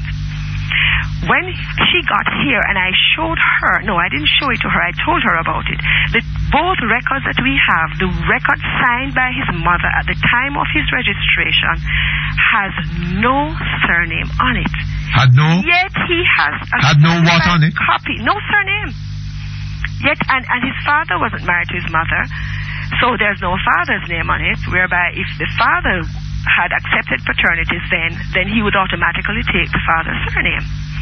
However, he has a certified copy in quotation marks in his hand with his surname on it, while my record, original and duplicate, nice, clean and clear, has no surname. He asked me, how could that be? I asked him, where did you apply? Well, of course, the answers are a little different when you ask that question. So it is possible for persons to have had a copy of a birth certificate that did not originate here. And in the case you dealt with today, the entry number, when searched in our vaults, she paid on the 3rd of April at 12:37. The vaults were searched in... You're not keeping your voice up. I'm sorry. I'm speaking, I don't know, something probably wrong. Well, I'm going to speak loudly. The payment was made on the 9th of March, and at 9:45 or sometime there. But the search was done on the 21st of March at 4:12 p.m. 4 seconds. And the search in the vault revealed that the entry number given by the customer was false. No such record associated with this individual with no such data. We called the customer. One of our customer service reps responded to the customer on the 3rd of April. Customer called to check and was informed that the entry was incorrect. The customer was advised that she needs to now pay for a search because she is not aware of the contents of the document, because in the RGD all our records are uniquely identified by the entry number and the date of registration. If she provides us with an entry number which sends us to a year which is different from the year she's quoting on the record, then she needs to give us the combination of information which would allow us to produce a certified copy, which she has not done. But she is a little concerned. I gather she's concerned about having to pay for a search. She told us she gave us the entry number based on memory. The entry number she gave us, LE4631. It may be LE4361 or LE6431. So that kind of mistake made by a customer is understandable. But when we get a wrong entry, we can't produce a certificate because it will never match our records in our vaults. Well, look here, Dr. Holness. Yes, sir. Years ago, yes, when I was at another radio station, the story was, how long ago was the RGD set up? 1879 in October. 1879 in October. No. I'm talking about this new division. You mean how long ago we became an executive agency? Well, we were in transition in 1998. 1998. And we became an executive agency on the 1st of April 1999. And since then, we started loading all our records to the computer. Okay, 1999. That would be going 7 years now. 7, 8 years. Mm-hmm. Right? Yep. Okay.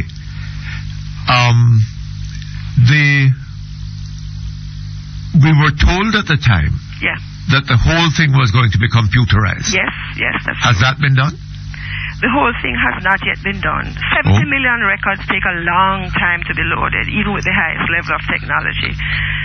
Mr. Perkins, 70 million records takes a long time to be loaded on, and we have our records dating back to the 1660s. I think we Yes, I know, but I take it that you're not immediately going to be computerizing the records of the 1660s. No, not immediately. We're going from... You're going to be trying to deal with the current. With the persons who are around today. Yes, and who might be needing birth certificates. Which is about 1920. Right. So what number of records is that? That's about 10 million. 10 million. Mm-hmm. And we have loaded to our database approximately... How far have you got with the computerizing of that? We have about 6 million on... 6 million. Right now, there are some persons, if they call, they don't even have to perform a detailed search. It will take me seconds to identify the record. So hold on a little bit now. In 7 years, you have managed to do only about 50% of the 10 million?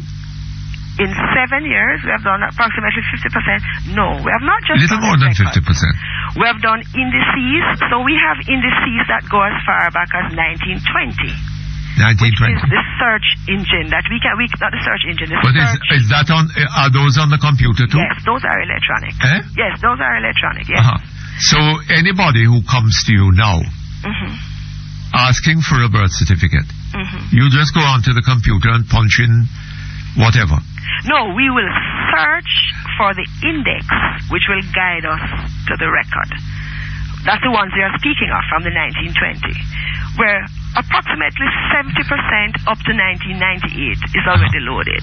There are some gaps still, and we're filling those gaps, but we are concentrating on those persons who are alive. We will go backwards for those genealogical research to deal with the history of diseases and that sort of thing. But right now we're dealing with having to be able to satisfy the customers who are alive and would like to have records from us. Well, could I ask you a question? Wouldn't it have been possible to set it up in such a way that you could punch in a number of things, either a name or a number, right? Yeah. And get the result? That's what we do now. That's what you do now. So why is it that there is this great emphasis on the number? That's the reason for her. When we place the number or the name in the system, it doesn't come up. Because if you give me, for example, I had a case this morning. The gentleman says his name is, I don't want to call it because it's a current case. He says his name was Barrington.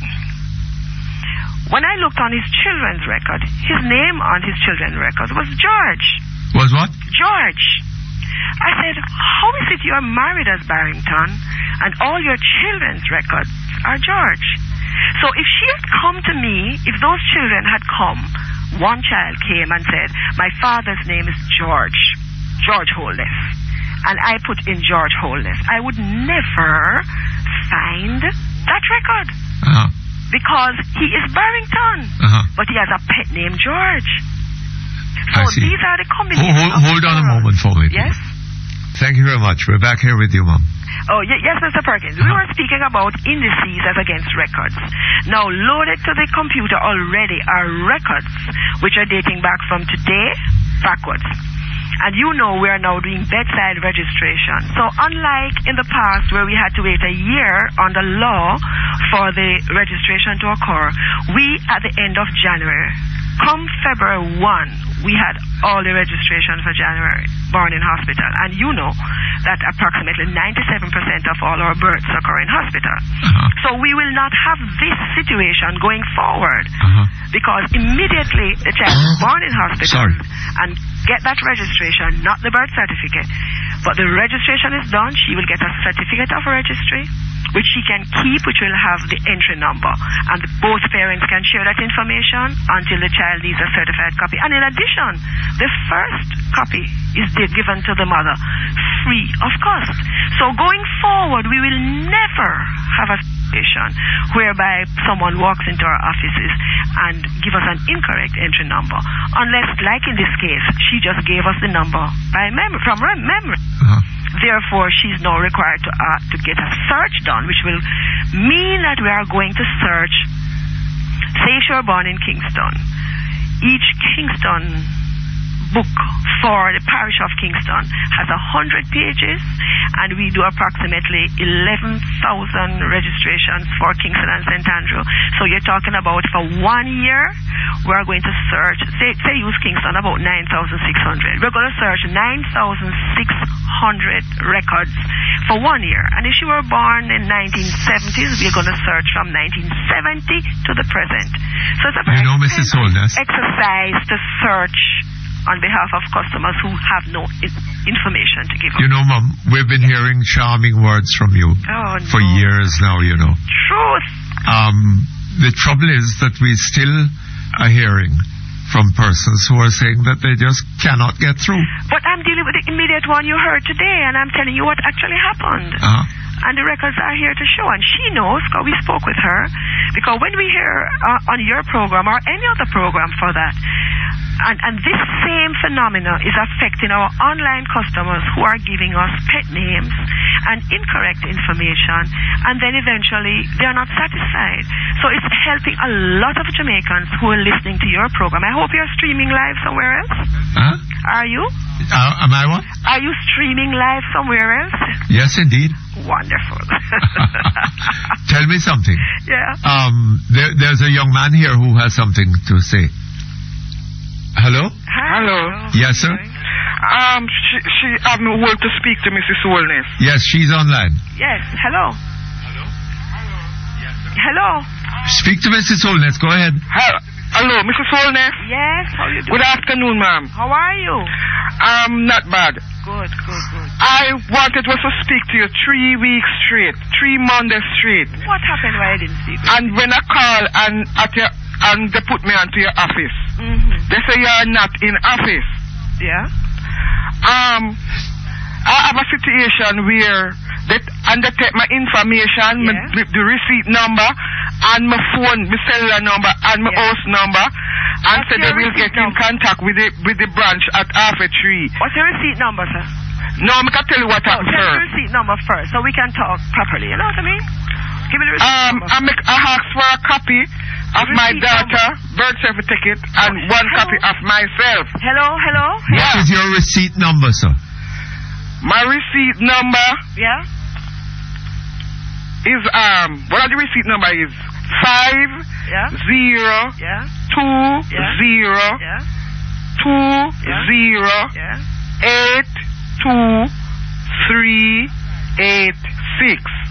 Yes, sir. Go ahead.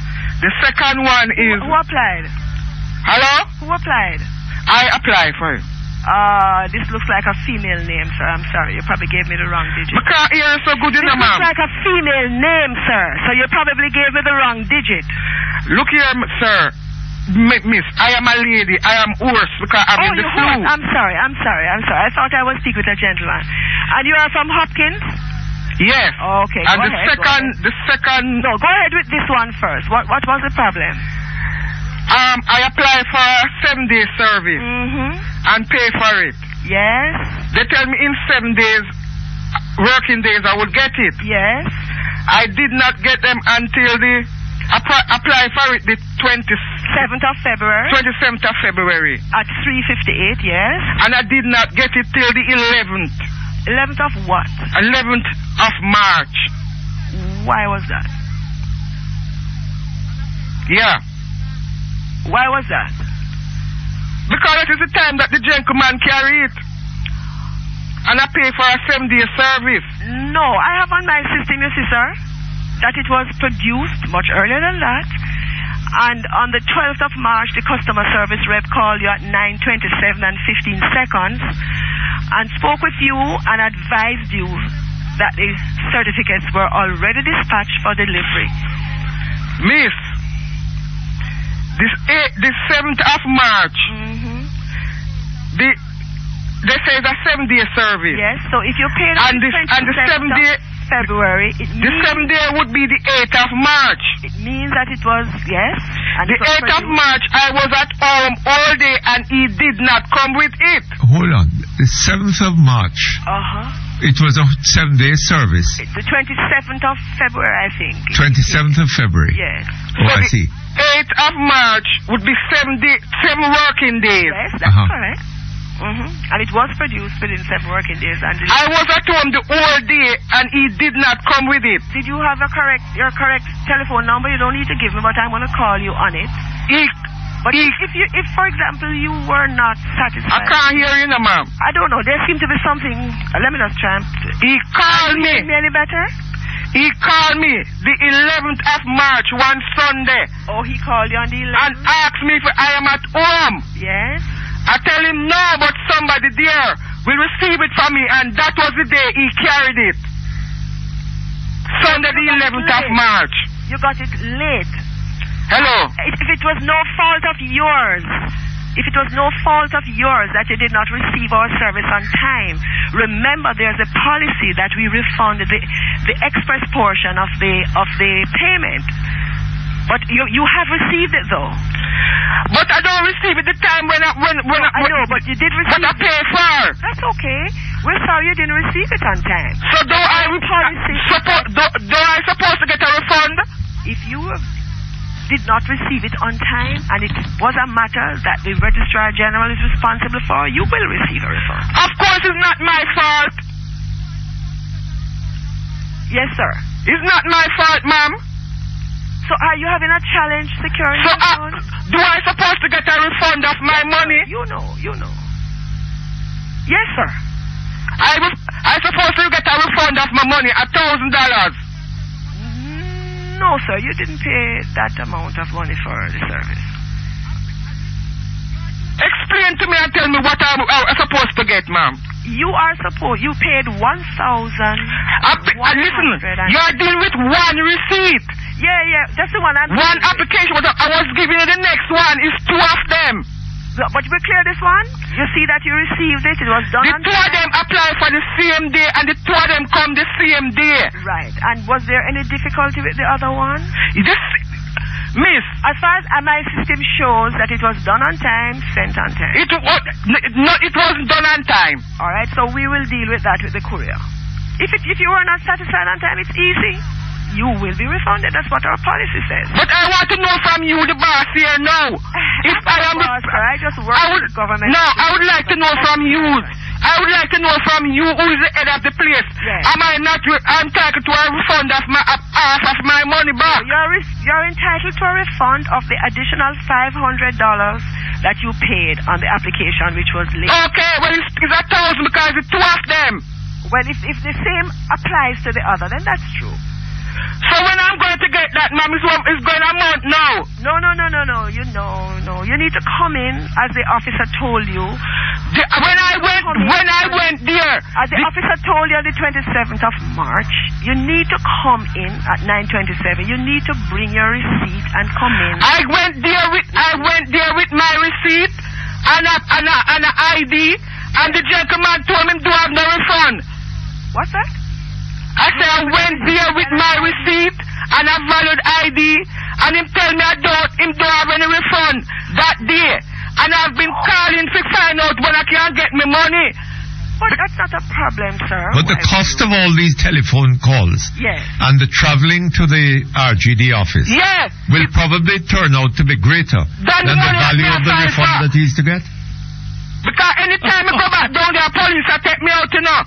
But there's no need. So you tell me now when me go get my money. Hello, sir. There's no need to be angry. The money's available for you. There's no need to be angry. So tell Mr. Perkins now and the whole Jamaica when me to come for my money. Whenever it suits you, sir. All right, our offices are open. Because I'm having run around down at the office now. Hello, our offices are open from 7 a.m. in the morning, and in some cases at Portmore, 7 p.m. at night. And we have other offices that we go through the night. So whenever you choose to go, as long as you have your receipt. Mr. Perkins, you hear? I hear. Because me go already and they tell me say them not have no refund, you know. And me go down the back and if me not get my money, then will take me out to police. Don't bother make it come to that, sir. No, you don't need that. All right, my son. You take care now. Mrs. Holness? Hello? Yes, sir. You hear how angry people become? Yes. As a result of what is happening to them at the Registrar General? But in this case, you heard what my answers were to him. You heard what my answer was to him? If he went in the office at all, he would know. There's a sign, it's clear, that if the service is not provided, that's what the government of Jamaica says. If the service is not provided, the customer is to be refunded. We have in a part of our citizens charter, it says, do you have a problem with our service? If you're not satisfied, let us know. We will resolve it. If you are not satisfied with RGD, you take it to the with the customer service rep, take it to the supervisor, take it to Dr. Holness or whoever is the CEO, and further still, if you're not satisfied. But nobody listening to you and you know how you talk about these things would believe for a moment that anybody could get as angry as that lady was. Oh no, it happens. In her dealings with the Registrar General's department. No, it happens. There are customers who really get angry because, remember, what is happening to... Yes, I know. And what is it that is making them so angry, frustrated and angry? No, but in this case, there was no need for frustration, Mr. Perkins. There was no need. You will agree. I don't know. Policy of the agency. She said she went there and they told her they had no refund for her? I didn't want to anger him, but when I looked on the system, I don't see that I don't see that on the system at all, and I have it right before me. Well, and they are I don't know. required to go on it. But Maybe I think that would probably make him screen. feel a little upset, so I didn't say that. Yes. But I said publicly, and we're standing beside it. And we don't have a lot of refunds doing because we don't have a lot of complaints. You don't? No. Oh, Lord, you the may complaints have come here. on the air, but then we have 600,000 customers. And I gave you the statistics, and it's true. Yes. What we want to reach a stage where we never, ever have a complaint. Yes. And we're looking for, and with the help of God, we're going to get there. And I'm sure you'll help us. But of course. As usual. But Mrs. Holness. Oh, my God. Hold on just a moment for me. Okay, thank you. We're back with you, Mrs. Holness. Yes, Mrs. Holness. I had stopped at the point where I said... Hold on. Could I ask you a personal question? Yes, sir. Are your parents British? And do you have a brother named Mark? Mark? No. Eh? No. You haven't? No. I see. I just wondered because you seem to be so good at the PR thing, you know. Mr. Perkins, I wondered whether it was in the blood. All that I'm saying to you, I've invited you so many times to come and visit with us to get it firsthand. Yes. We would be honored to have you because you would see for yourself. Yes. What exactly occurs here? Yes. I invited you to lunch with us. You have not accepted our invitation. I will one day. You will one day? That would be a pleasure. The amount of the charm and so on that, you know, I associate with the RGD.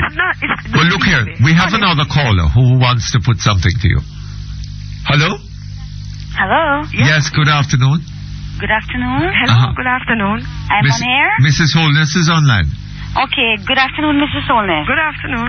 Yes, I am a caller with a complaint from GD. Yes. Now, I applied for a death certificate for my brother from the 15th of January using the 7-day service. And today... What's your receipt number? The receipt number is 110-40-20-96948. Yes, ma'am. And the applicant was Sharon? Yes. Okay. And to date, I have not received that thing. When I kept calling the office at Port Antonio, that's where I transact the business, they told me that it is not here as yet, next week.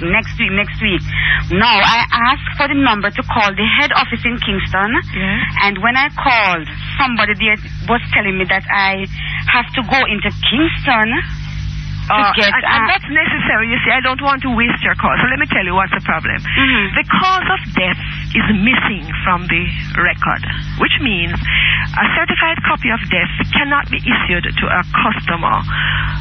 It will have no use to you. It's not a part of our process to issue a death certificate without the cause of death missing. Particularly, this is going to be used sometimes to claim insurance proceeds, sometimes for other business. And there are certain causes of death which will preclude you from accepting those returns.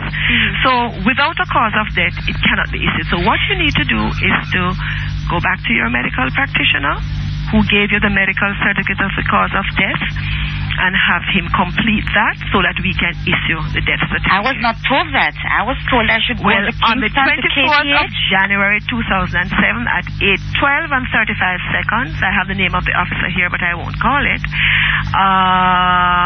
They said this was sent. No, this was when they found out. Okay, let me see. They said what? No, it says that it was logged, and this is the information that is causing it to be delayed. The cause of death is missing. I want to see when they called her. Customer was informed on the 30th of January at 12:34 and 22 seconds. Customer was informed that the processing is not yet completed, and it didn't say they told you the need for the cause of death, but it was 2 steps up on the system, so it was visible to the customer service rep.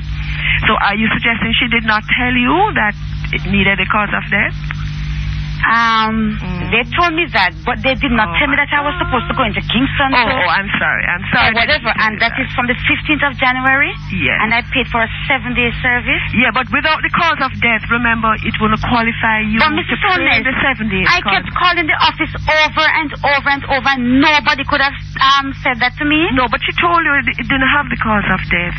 But they did not tell me what to do, Mrs. Sones. So how would I know what was the next step? And I will ensure that those who are listening, and I'm sure they are now, that this should be done. She should have told you. I have the name of the person who dealt with you, and I will get that customer. And then I have to go into Kingston to KPH to meet with Sergeant whatever. Yes. But you should have done that. And generally speaking, all medical doctors in providing a medical certificate of the cause of death should provide all that is required on that form. We have recently published a manual in cooperation with the Vital Statistics Commission, and that manual, we have printed thousands of them, and between the Ministry of Health and the VSC and RGD, we will be going around Jamaica to train the medical doctors so that we won't have challenges like these. So we do apologize, but please do your part. So could you tell me the final thing now? Because you need if I didn't need that thing, I would not pay for 7 days. Well, that is nearly 3 months what now. happened? Right. And I'm saying, before paying, you would not have known. We want to get to the point where at the time of payment, the customer service rep will be able to pull up a record and view it so that you would not have paid and have this challenge. So we're going to get there. But we would not have known at the time of payment that what you submitted was not correct. Okay? All right, caller. Thank you very much. Do we have any more callers? Hello? Hello? Hello? Yes, good afternoon to you. Good afternoon to you, Mr. Perkins. Dr. Holness? Hello, hi, how are you? I'm very good, thank you.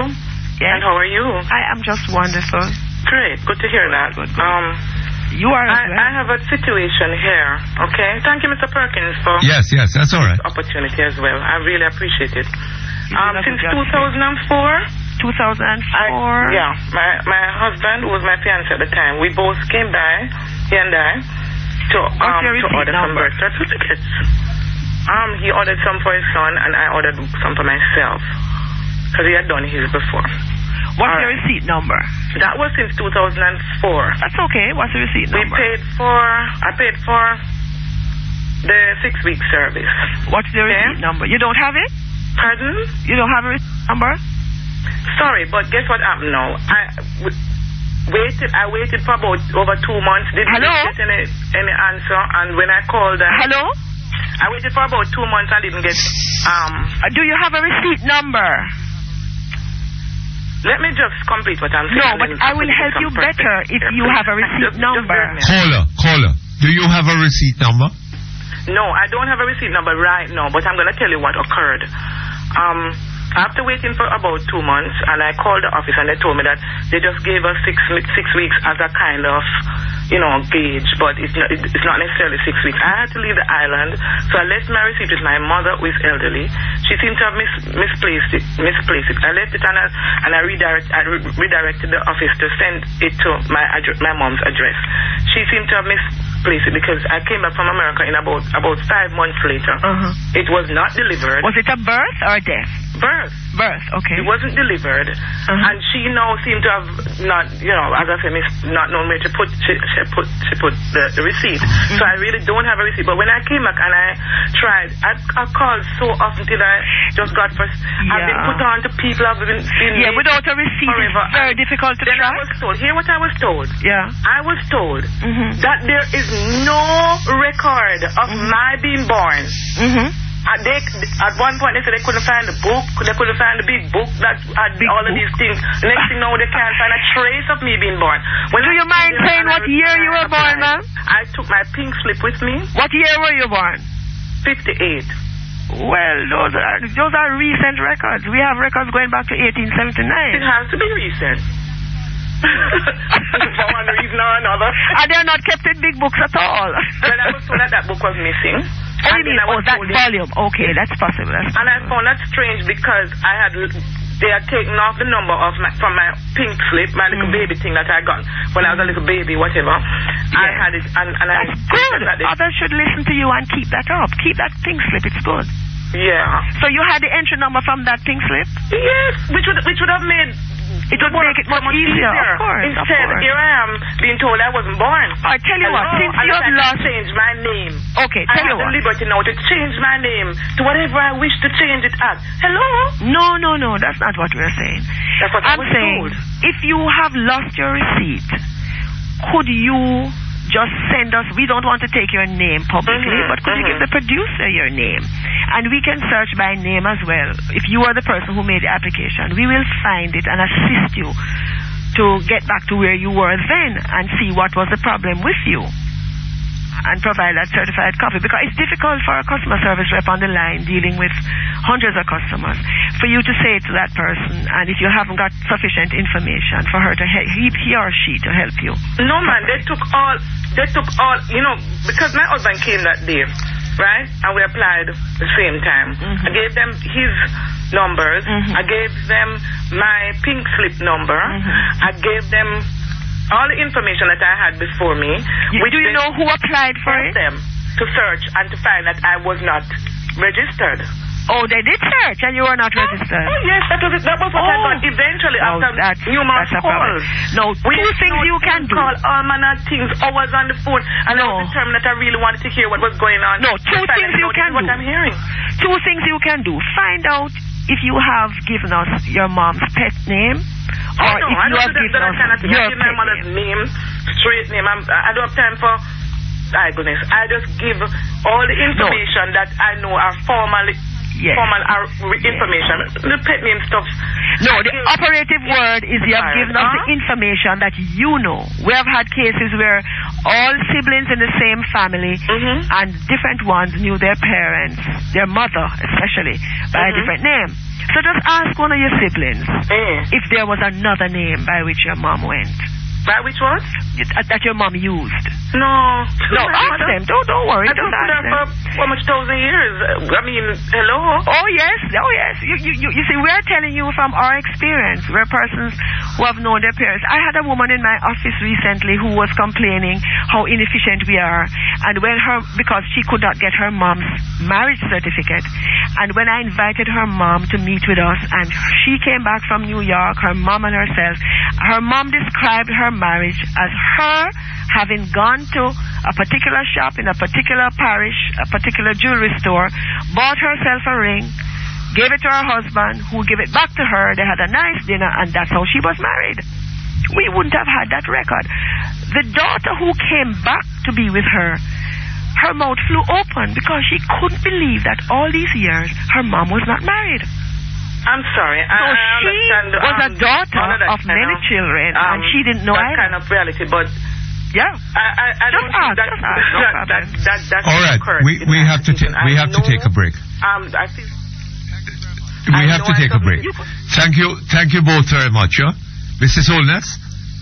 Hello. For the time. Yes, Mr. Perkins. Thank you very much. And will you say hello to your brother Mark for me? Who is Mark? My brother Mark? Yes. I'm homeless by marriage. I'm homeless only by marriage. I know you're homeless by marriage. Mark. Right? But your brother Mark. Tell him howdy for me. The two of you have sweet mouth same way. What's that? I say you both have sweet mouth. Oh! Mr. Perkins, you just... All right, thank you. An opportunity today to educate our Jamaicans, and God bless you, and have a wonderful Easter. Hope you'll be in church.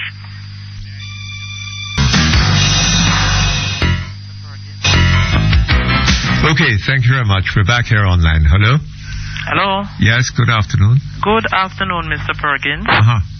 I'm calling from St. Thomas.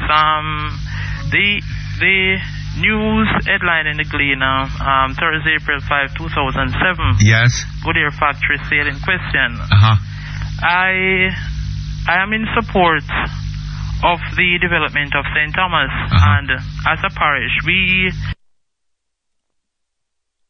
in the past and what we need to do in the future.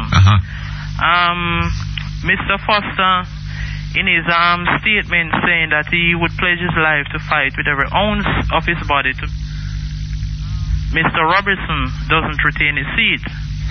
In my opinion, it's an unworthy sacrifice. Mr. Robertson represents Western St. Thomas as the Member of Parliament and has a responsibility with the people and with the development that happens. Based on the government's local government reform program tabled in 2002, we in St. Thomas have adopted that procedure as a framework for governance, and in so doing, we are hoping that at all levels we would be informed of the process that takes place for even the divestment of a property as big as Goodyear.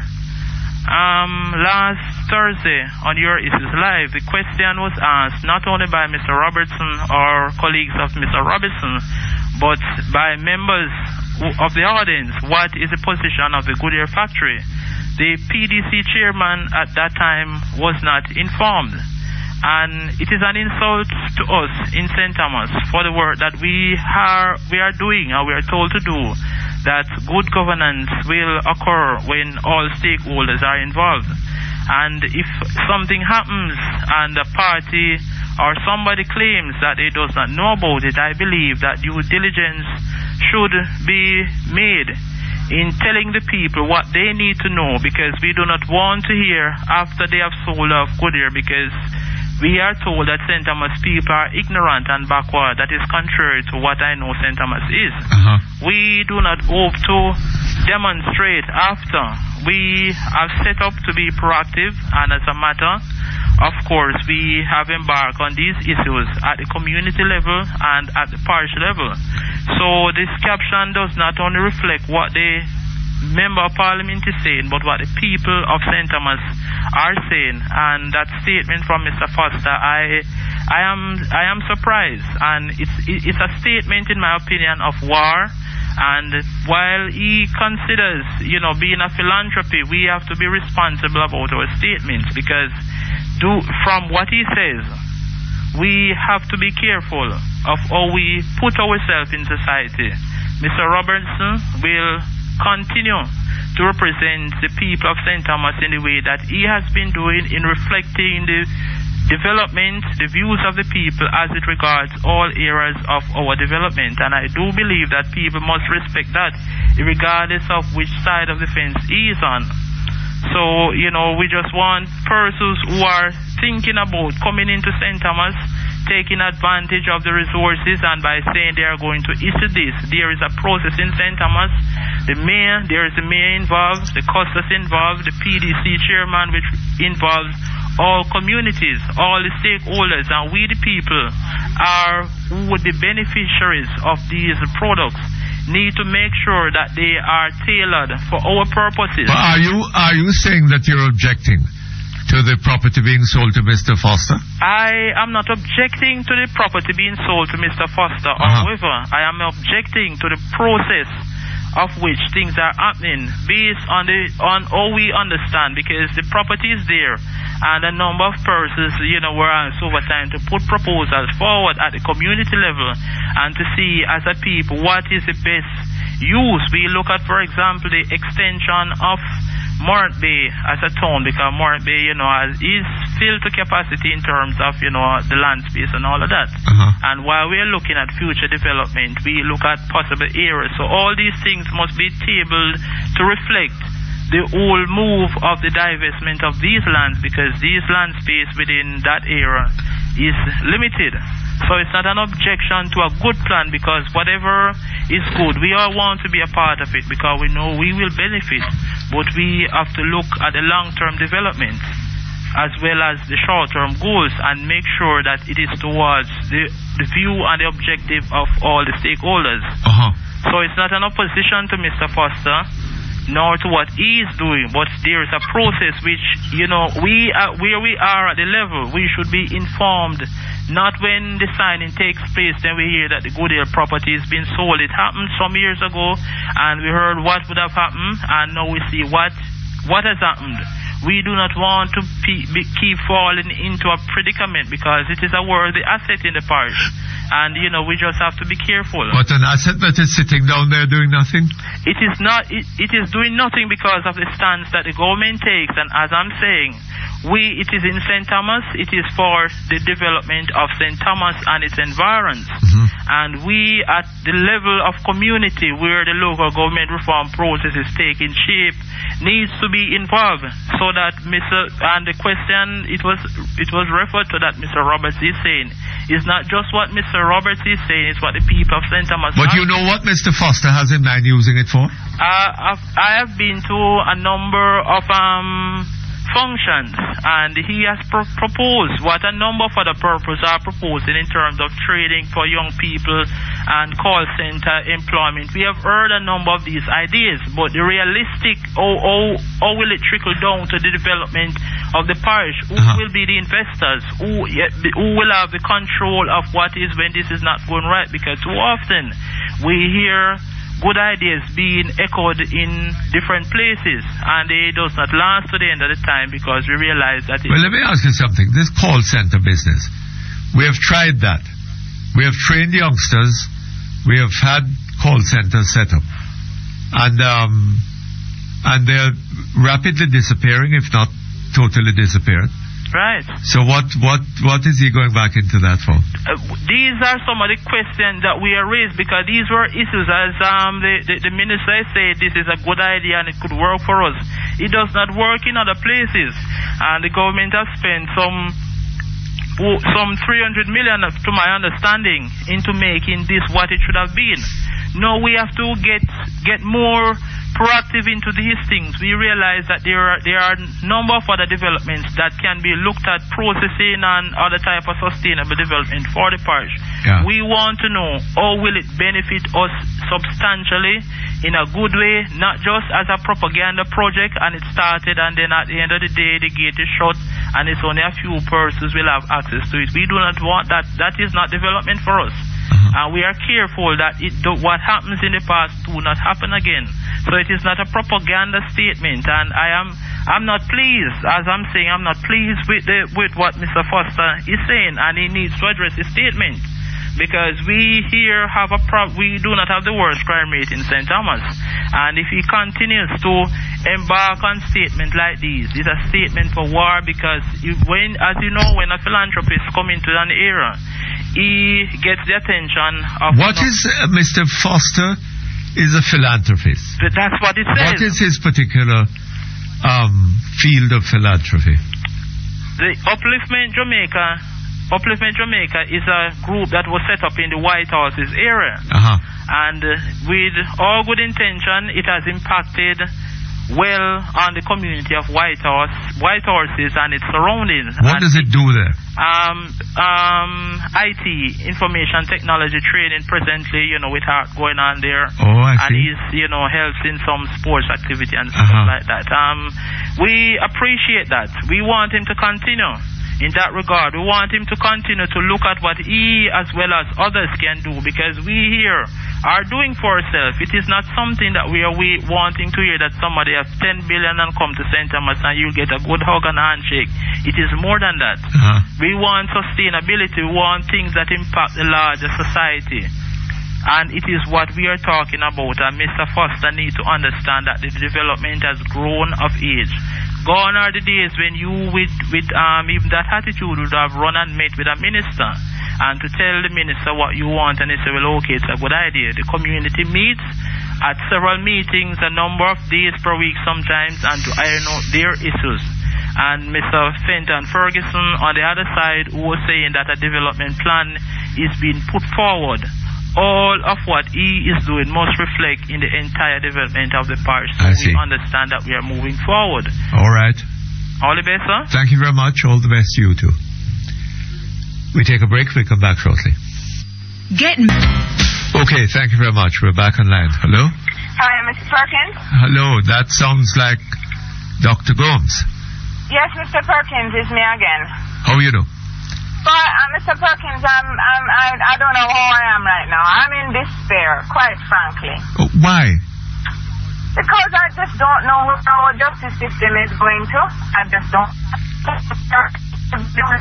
Wait, your voice is breaking up. I'm sorry, Mr. P. I'm on the road in a line of traffic. Ah. I don't understand where we seem to be losing sight of principle and just losing sight of everything decent. You remember the Kimberly Adamu case? The what? Kimberly Adamu case. Yes, that was an American woman. That's the one that we took to the Inter-American Commission. Yes, she was an American married to a Jamaican who was beaten and robbed. Yes. And was having a great deal of difficulty having the criminal case finished. Yes. And Sanctuary Court meeting up with a lot of prejudice. Yes. People calling her white lady and another magistrate telling her that she would have to go to Cayman to get justice. Go to Cayman where she could get somebody of her own color to try the case. Now this is the woman, this is the victim, huh? Eh?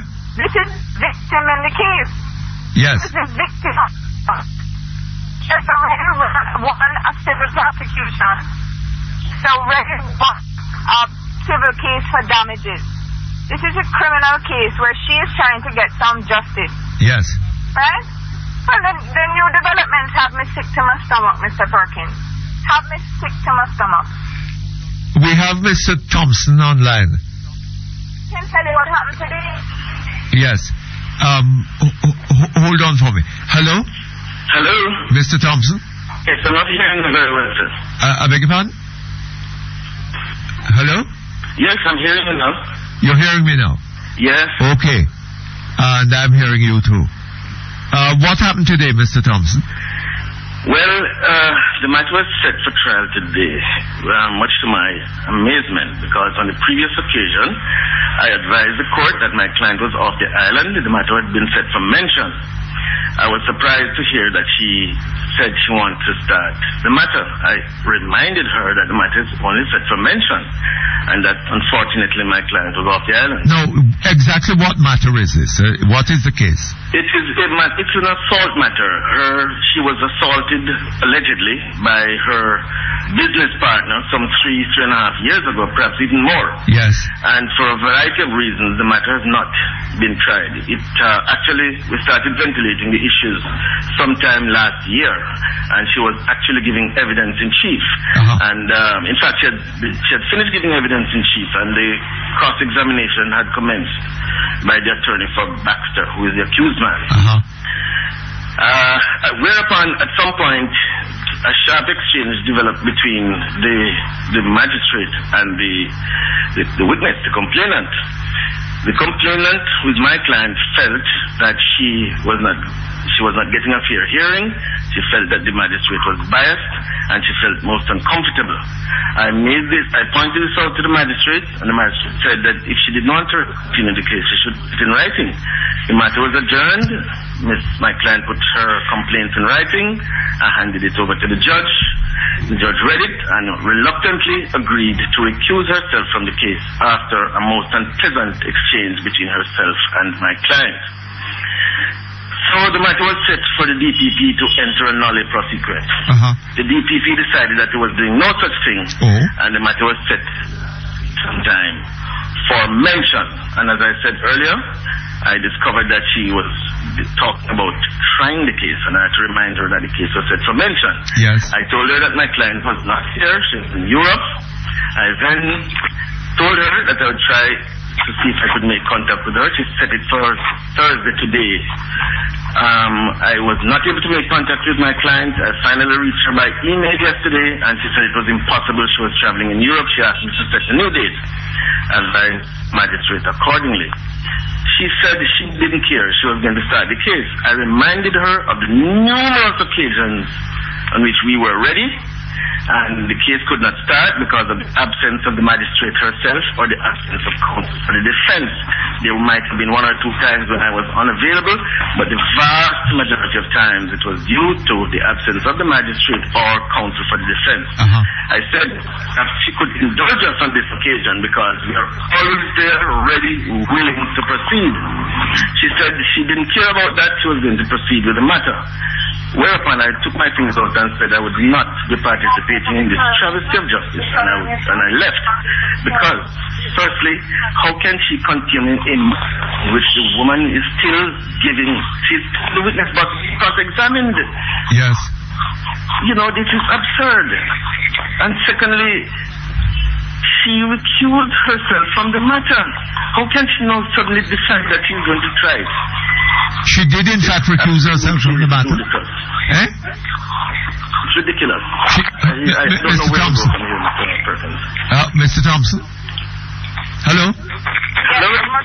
Yes. He was telling me, Dr. Gomes, that she had, in fact...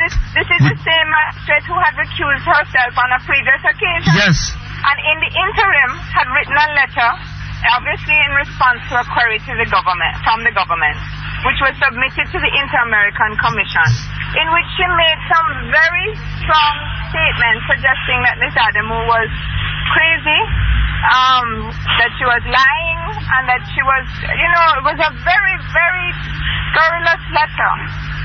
And now she's coming to sit, having recused herself in the past, and put this stuff on paper, and going to hold a trial in the absence of Miss Adamu. I don't understand where we... It's beyond me too. So what is the procedure what is going to happen now? Well, Mr. Perkins, I don't know, because I don't know that how you can hold, I suppose you can hold a trial in the absence of the complainant. Yes. Even with over the objections of the complainant's lawyer, or even over his getting up and walking out. Uh-huh. But one wants to know if we don't think that this is a matter that could be subject to judicial review. The conduct of the magistrate must be subject to judicial review.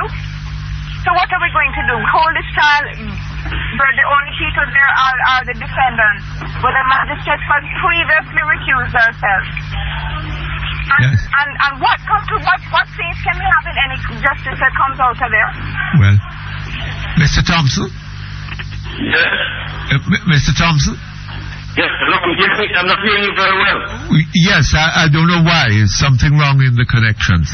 Well, could I ask you this? Where do you go from here? Well, I can tell you one thing. If it is that she is determined to try this case, she's certainly not going to try it in the absence of Miss Adamu, who is my client. Uh-huh. Secondly, I don't see how, having regard to the fact that she recused herself, she can now turn up and try the case. When one considers the animosity exists between herself and my client. Uh-huh. It's just to answer. I don't know. I have no idea. I think I probably have talked to the director to find out my basis, because the officer has instructed her to proceed with the case. Having refused to enter the knowledge, he must have told her to proceed. But how can the director, Mr. Thompson, to clarify the situation? Mr. Thompson, how can the magistrate take directions from the DPP? The DPP is not in charge of the magistrate and is in no position to direct them. Agreed, Mr. Thompson. I'm sorry, I didn't hear that. Dr. Gomes was saying, how can the magistrate be taking instructions from the DPP? The DPP is in no position to direct the magistrate. That is absolutely astounding. I didn't think he had such powers. Eh? That is absolutely astounding, Mr. Perkins. I had no idea he had any such power. Well, you're making a new discovery. Yeah, absolutely. The implications are terrifying, Mr. Perkins. Implications for justice in this country. Yes. They're terrifying. This is the victim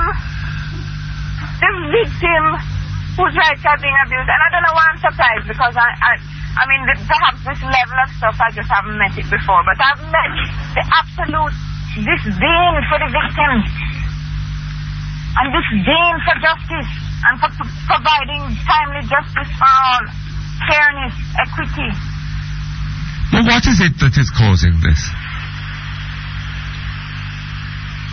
I don't know, Mr. Perkins. Perhaps, I mean, the only theory I have is that Kimberly grew up in a different system, so she does not take lightly when a magistrate addresses her as white lady instead of Mrs. Adams. But Dr. Gomes, she knows her rights, and maybe her standing up for her rights has irritated people, and they're now making her pay for it. I don't know, because I heard a gentleman on your show this morning talking about he nearly gets thrown into his contempt of court for standing up to talk to a magistrate. But I have never heard of anything like that happening in the courts before. A person being referred to by his or her color. Mr. Perkins, you need to go and sit for half a day in the resident magistrate's court in Spanish Town. Oh, that goes on there regularly? They refer the short black man in the back. They shouldn't be all here in the back there. Mr. Perkins, you can't believe the level of disrespect that goes on. And in fact, it's a matter that it's a feature that is coming up over and over again in the consultations on the justice system, that people are complaining about the fact that they are treated with disrespect in the court. But are these matters not brought to the attention of the Honourable Chief Justice? Well, it has been at every step of the way he's been raised. Oh? Every step of the way. Oh, gosh. Oh, boy. I don't know what to say. I'm just so blown away by this apparent abuse of power. Uh-huh. I'm so disgusted by it. Where is the integrity? You recuse yourself and suddenly turn up back to hierarchy? On what basis? I don't know. I couldn't answer that. You insist on having a trial that has been, because the complainant is away for the first time, she's not available on a trial date. Just because you set a short trial date, even though you knew she was abroad in Europe. Uh-huh. The very first time that she has not been, every other of the 35 days. Hold on a little bit. At the time when the trial date was set for today, it was known that the complainant was in Europe. Yes. Was on business in Europe. I beg your pardon? Was known that she was on business in Europe. The magistrate was so informed by Mr. Thompson. Okay. Dr. Gomes, thank you very much. Mr. Thompson, thanks very much for bringing it to attention. All right? Yes, sir. Okay, all the best. Okay, thank you very much. We're back here online, and there's an interesting email. Yes. Dear Mutty, I don't know whether something slipped by me when I was dozing, but I just read in today's Gleaner something about a, quote, former Goodyear factory, unquote. I live in Canada, but I've been holding on to my Goodyear shares, even though I have not received a dividend in years. Is there something I should know about? Will my shares in Goodyear go the way of my JPS shares, for which I received nothing, nada, zilch? Please reply by email, as I'm not sure I'll be home when the emails are read. Thank you very much. Keep up the good work. Well, if you do happen to be home and hearing us now, sir, my recommendation is that you ask the PNP.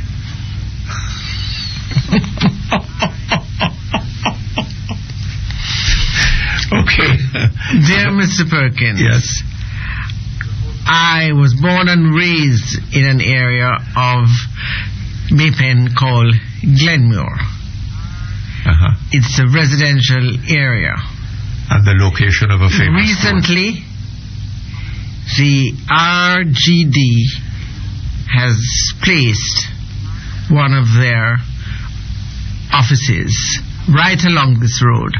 Now, Mr. Perkins, there's not adequate parking for this, nor anywhere where people can gather to get such a service.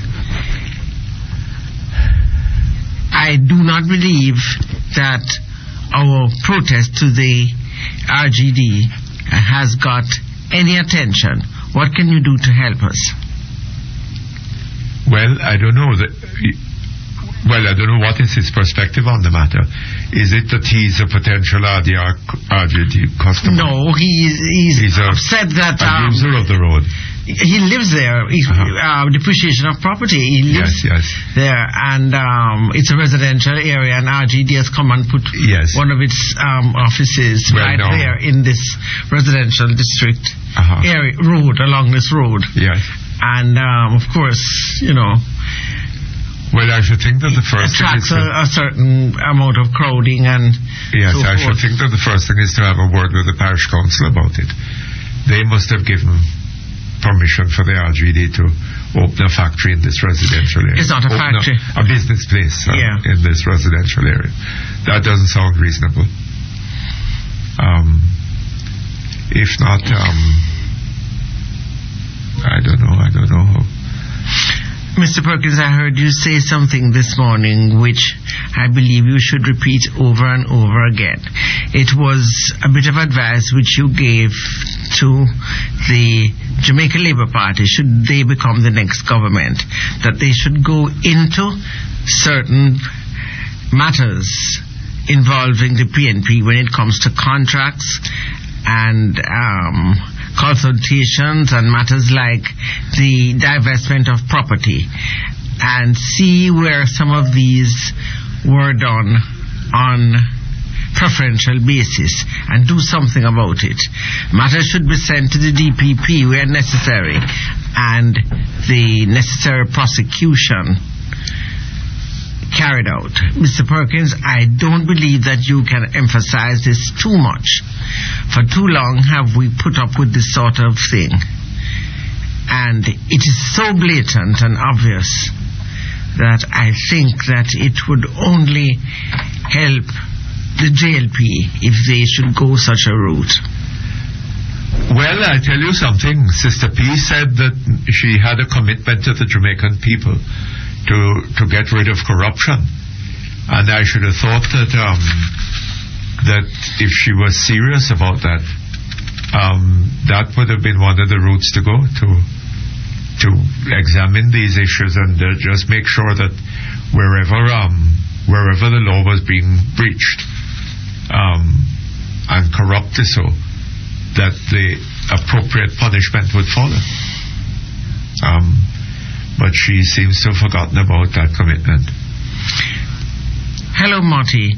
Do you think that Mr. Gary Foster out in Morant Bay, after what he said in the Guinea this morning concerning the sitting MP for the area and his intention towards him, and the declaration of his political bent, should be allowed to take part in the divestment of the Goodyear factory on any preferential basis?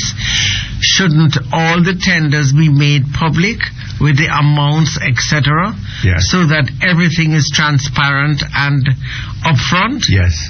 I believe that nothing less will satisfy the people of the area, because we are extremely upset about it.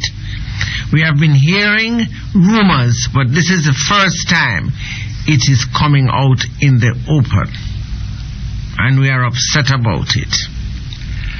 Yes, sir, but I don't know that your being upset is going to deter those who are determined to ensure that things go the way they want. I don't know. And finally, Mr. Perkins. What is it? Sorry. This gentleman wants to find out, Mr. Perkins, I live abroad and I had been depending on an almost nightly fare from Deputy Commissioner Mark Shields to bring me up to speed on the Wilmot matter. The last couple of nights I noticed there's been nothing. What is the latest in this respect? Can you say? Well, I don't know. I understand that Mr. Wilmot was embalmed. Why not send his body home? There have been 2 religious memorial services, and still no body. They cannot now have another autopsy since the body has been embalmed. So What are they hanging on to it for? I cannot imagine, sir. I haven't a clue. Right. And as far as Mr. Mark Shields is concerned, his sudden silence is fascinating. I gather that the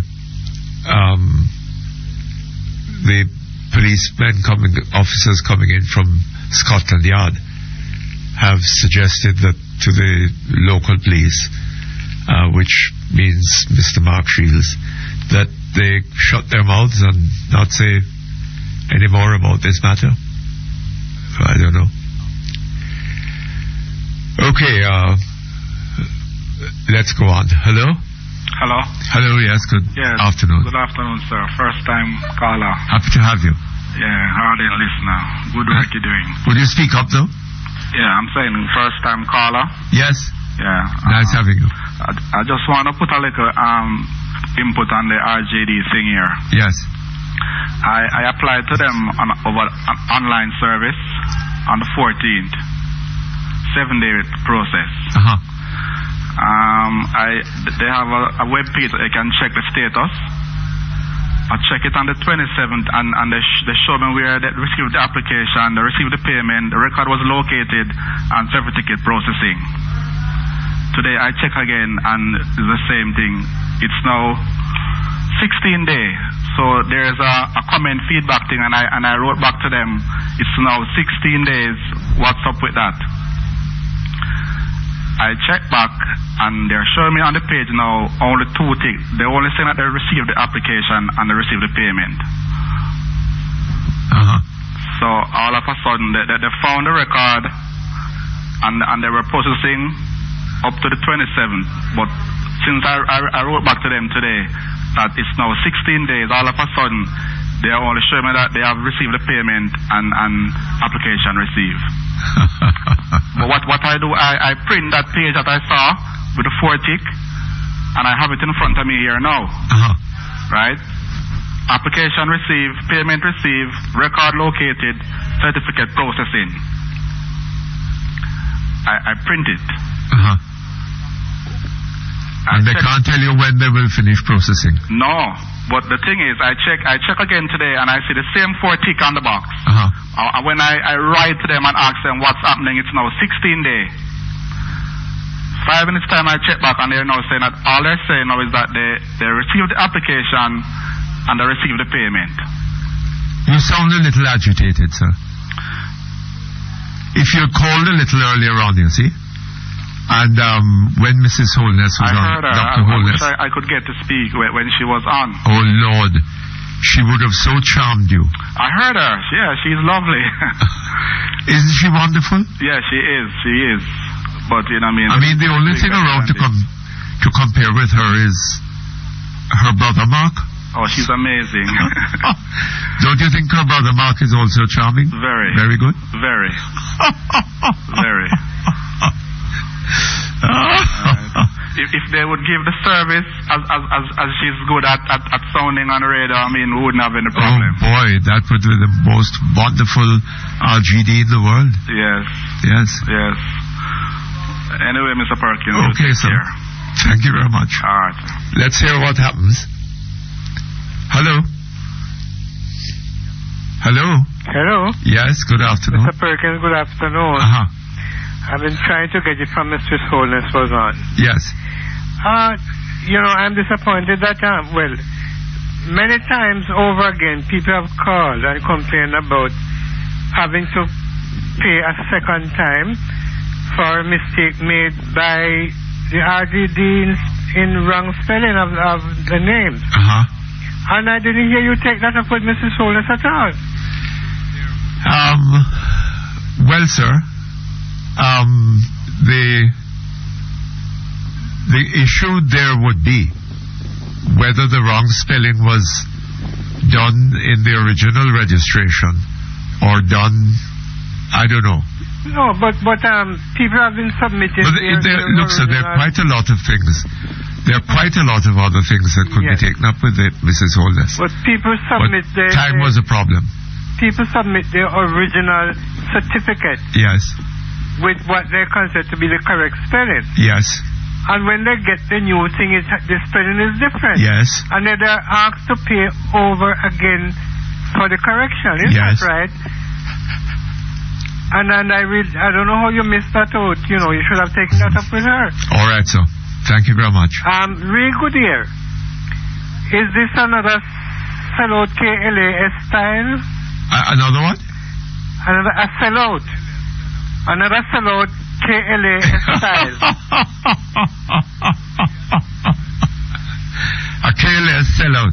Yes. I see. I don't know yet. I haven't heard the price contemplated. Oh, well, but maybe I should follow the example of the Prime Minister and recommend to you that you ask for PNP. Okay, Mr. Perkins. All right, sir. Thank you very much. Okay, we take a break. We come back shortly. Hello? Hello? Okay, we're back here. Hello? Hello? Hello? Uh-oh. Hello? Yes? Afternoon, Mr. Perkins. Good afternoon, sir. I just heard a news item. What is that with Bear Stearns? Yes. Them downgraded Jamaica. Yes. That is not such good news, you know. You don't think so? Or is it? I don't know. You tell me. A bit of truth behind all of what is happening. Huh? I said a little bit of truth behind all of the fuff, behind all of the facade. Yes. I mean, this looks like somebody coming off of Portia's window dressing, man. Uh-huh. Well, I tell you something. There's an inevitability about it, you know, sir. Eh? There's an inevitability about it. We seem to believe in this country that economics is about manipulating budgetary figures, right? Uh-huh. Economics is ultimately about production, right? Uh-huh. And we are neglecting the productive side of things, right? But when we start getting figures like these, that is going to start undermining the financial sector. I mean, it's going to... Undermining what? The financial sector is going to start removing some of that confidence. Uh-huh. I mean, I noticed that the Jamaican dollar has been slipping too. Yes. But the Bank of Jamaica has been in there and has been holding it, you know. Although it slipped significantly more, from what reports I heard last night, against the British pound. Than against more intervention. They've been intervening a little more than usual. In relation to the US dollar. Yes. Because that is the one that makes attracts more attention. Yes, but when Bear Stearns comes and Bear Stearns comes and says what is just reported there on your station, I mean that doesn't hold well for the country in terms of, you know, we need to borrow money, and when we get down-rated, that's more increase in interest rates to us as borrowers. Hold on a moment for me. Thank you very much. We're back here online. Hello? Yes, I was also wanting to mention to the unrealistic gains or price increases. I beg your pardon? I said I wanted to also mention what the unrealistic rise in the real estate market over the past 6 months. Yes. Over the past year. I mean, almost a doubling of the market. And with 100% mortgages now being thrown around very freely. Yes. And you notice what has happened to the U.S. Real estate market as a result of a similar sort of approach to their real estate lending. And now that one of the largest companies, mortgage companies in the States have just filed for Chapter 11 bankruptcy protection. Yes, indeed. And I'm just looking at these indicators and comparing them with Jamaica and now with the Bear Stearns report. This thing look like it really don't have too long to really show its face. Well, and so I think you're. I think it has lasted quite long, sir. Right? How much longer it will last is another matter. I don't know. Well, she better hurry up. All right. Thank you very much. All the best to you. Hello? Hello, Mr. Perkins. Hi, how are we? I'm good, thanks. And you? Oh, not as good as you, I'm sure. Oh, dear. Mr. Perkins, on the 19th of March, after the accident in St. Elizabeth with a fire truck, I called for a detailed inspection of the fire trucks. Yes. Now, the Ministry of Transport and Water and Works carried out this detailed inspection along with a person from the Island Traffic Authority, and the summary report was ready on the 26th of March, and it recommended that without reservation the pumpers, 25 of them, must be immediately withdrawn from service until the suppliers can guarantee that they are safe to operate in accordance with the applicable international and Jamaican standards for local operating conditions, and recertified by the Island Traffic Authority. Now, that was done on the 26th of March. Today is the 5th of April. That report was tendered on the 26th of March. Right. And by? Who by? Pardon me? Who by? The Ministry of Housing, Transport, Water and Works. Oh, I see. And today is the 5th of April, and to my certain knowledge, none of these units have been withdrawn. So we're placing the firefighters of this country in jeopardy, their lives in further jeopardy, because as we know, firefighting is a hazardous occupation. Yes. And Mr. Perkins, I'm saying to the minister that if he were told that the vehicle that he's driving was defective, I'm sure that he wouldn't drive it. Especially with the serious I don't think he would. Particularly if it was defective in a way which prejudiced his own life. Absolutely. So I'm saying the same caution that we would exercise for our own lives, why can't we exercise them for the people who are doing the job for us? Absolutely. A dangerous job. Yes. And the opposition warned against the purchasing of these trucks from day one. Oh, you did? Yes, we did. And we expressed... On what ground? We expressed all our concerns. And the minister, when we realized that they were having problems, these trucks, I posed some questions to the minister, and he answered them in Parliament. And when we asked because these trucks were brought in a period, 33 units were received over the period of the 20th of July. Were they new units? Yes, sir. Brand new? Brand new, and they came between the 20th of July and the 20th of November last year. And with this year, when the minister answered the questions, he said that 12 of them were found to be defective or malfunctioning at that time. 12 of 33. 12 of 33? Yes, sir. And and when I asked on whose technical advice was the decision made to purchase these trucks, I was told that on the advice of the National Works Agency technical officers in conjunction with the Jamaica Fire Brigade technical officers. And I went on to ask how many more trucks of the same make and specifications have the government contracted to purchase. And the minister's answer was none of the same specification. Now, Mr. Perkins, I have been hearing, and I can't confirm, that 13 more trucks have been ordered of these same type of trucks. Now, I'm saying... Are they the same type? Well, from what we have heard. And I'm saying if this is so, then right now, as of today, the minister should cancel that order. Because you're shortchanging the Jamaican taxpayers and at the same time jeopardizing the lives of the men and women of the Jamaica Fire Service. Yes. Mr. Perkins, I'm wondering what led them to choose this particular truck. Because... you're going into some delicate matters there. Well, is it because delicate?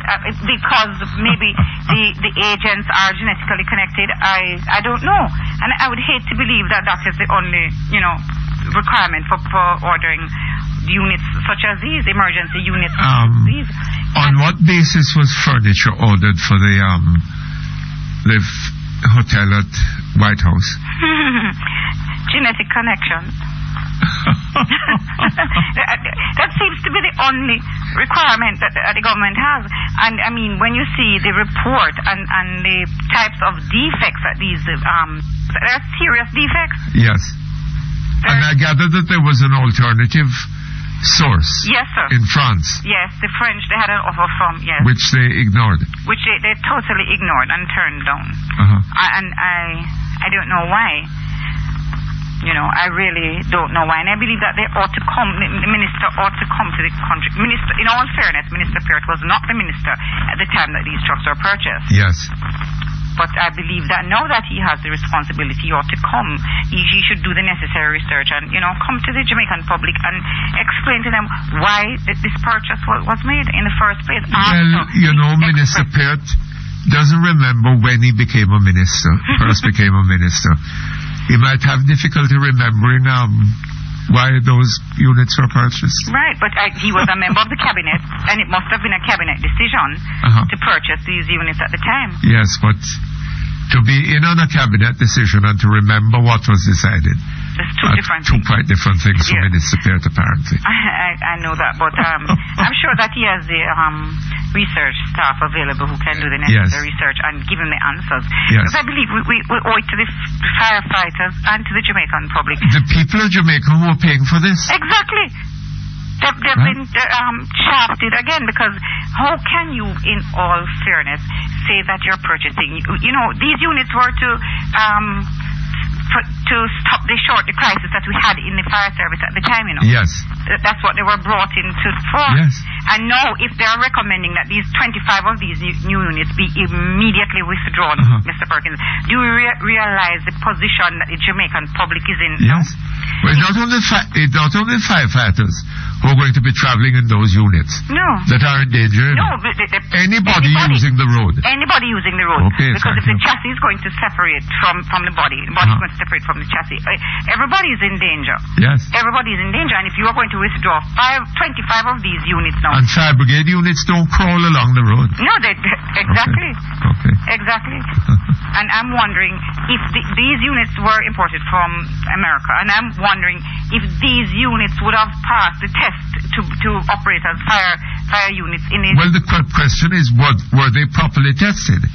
Well, I doubt that, but he said that they were. When I asked the questions earlier on in the year, he said that they were tested. Well, it's easier to say that.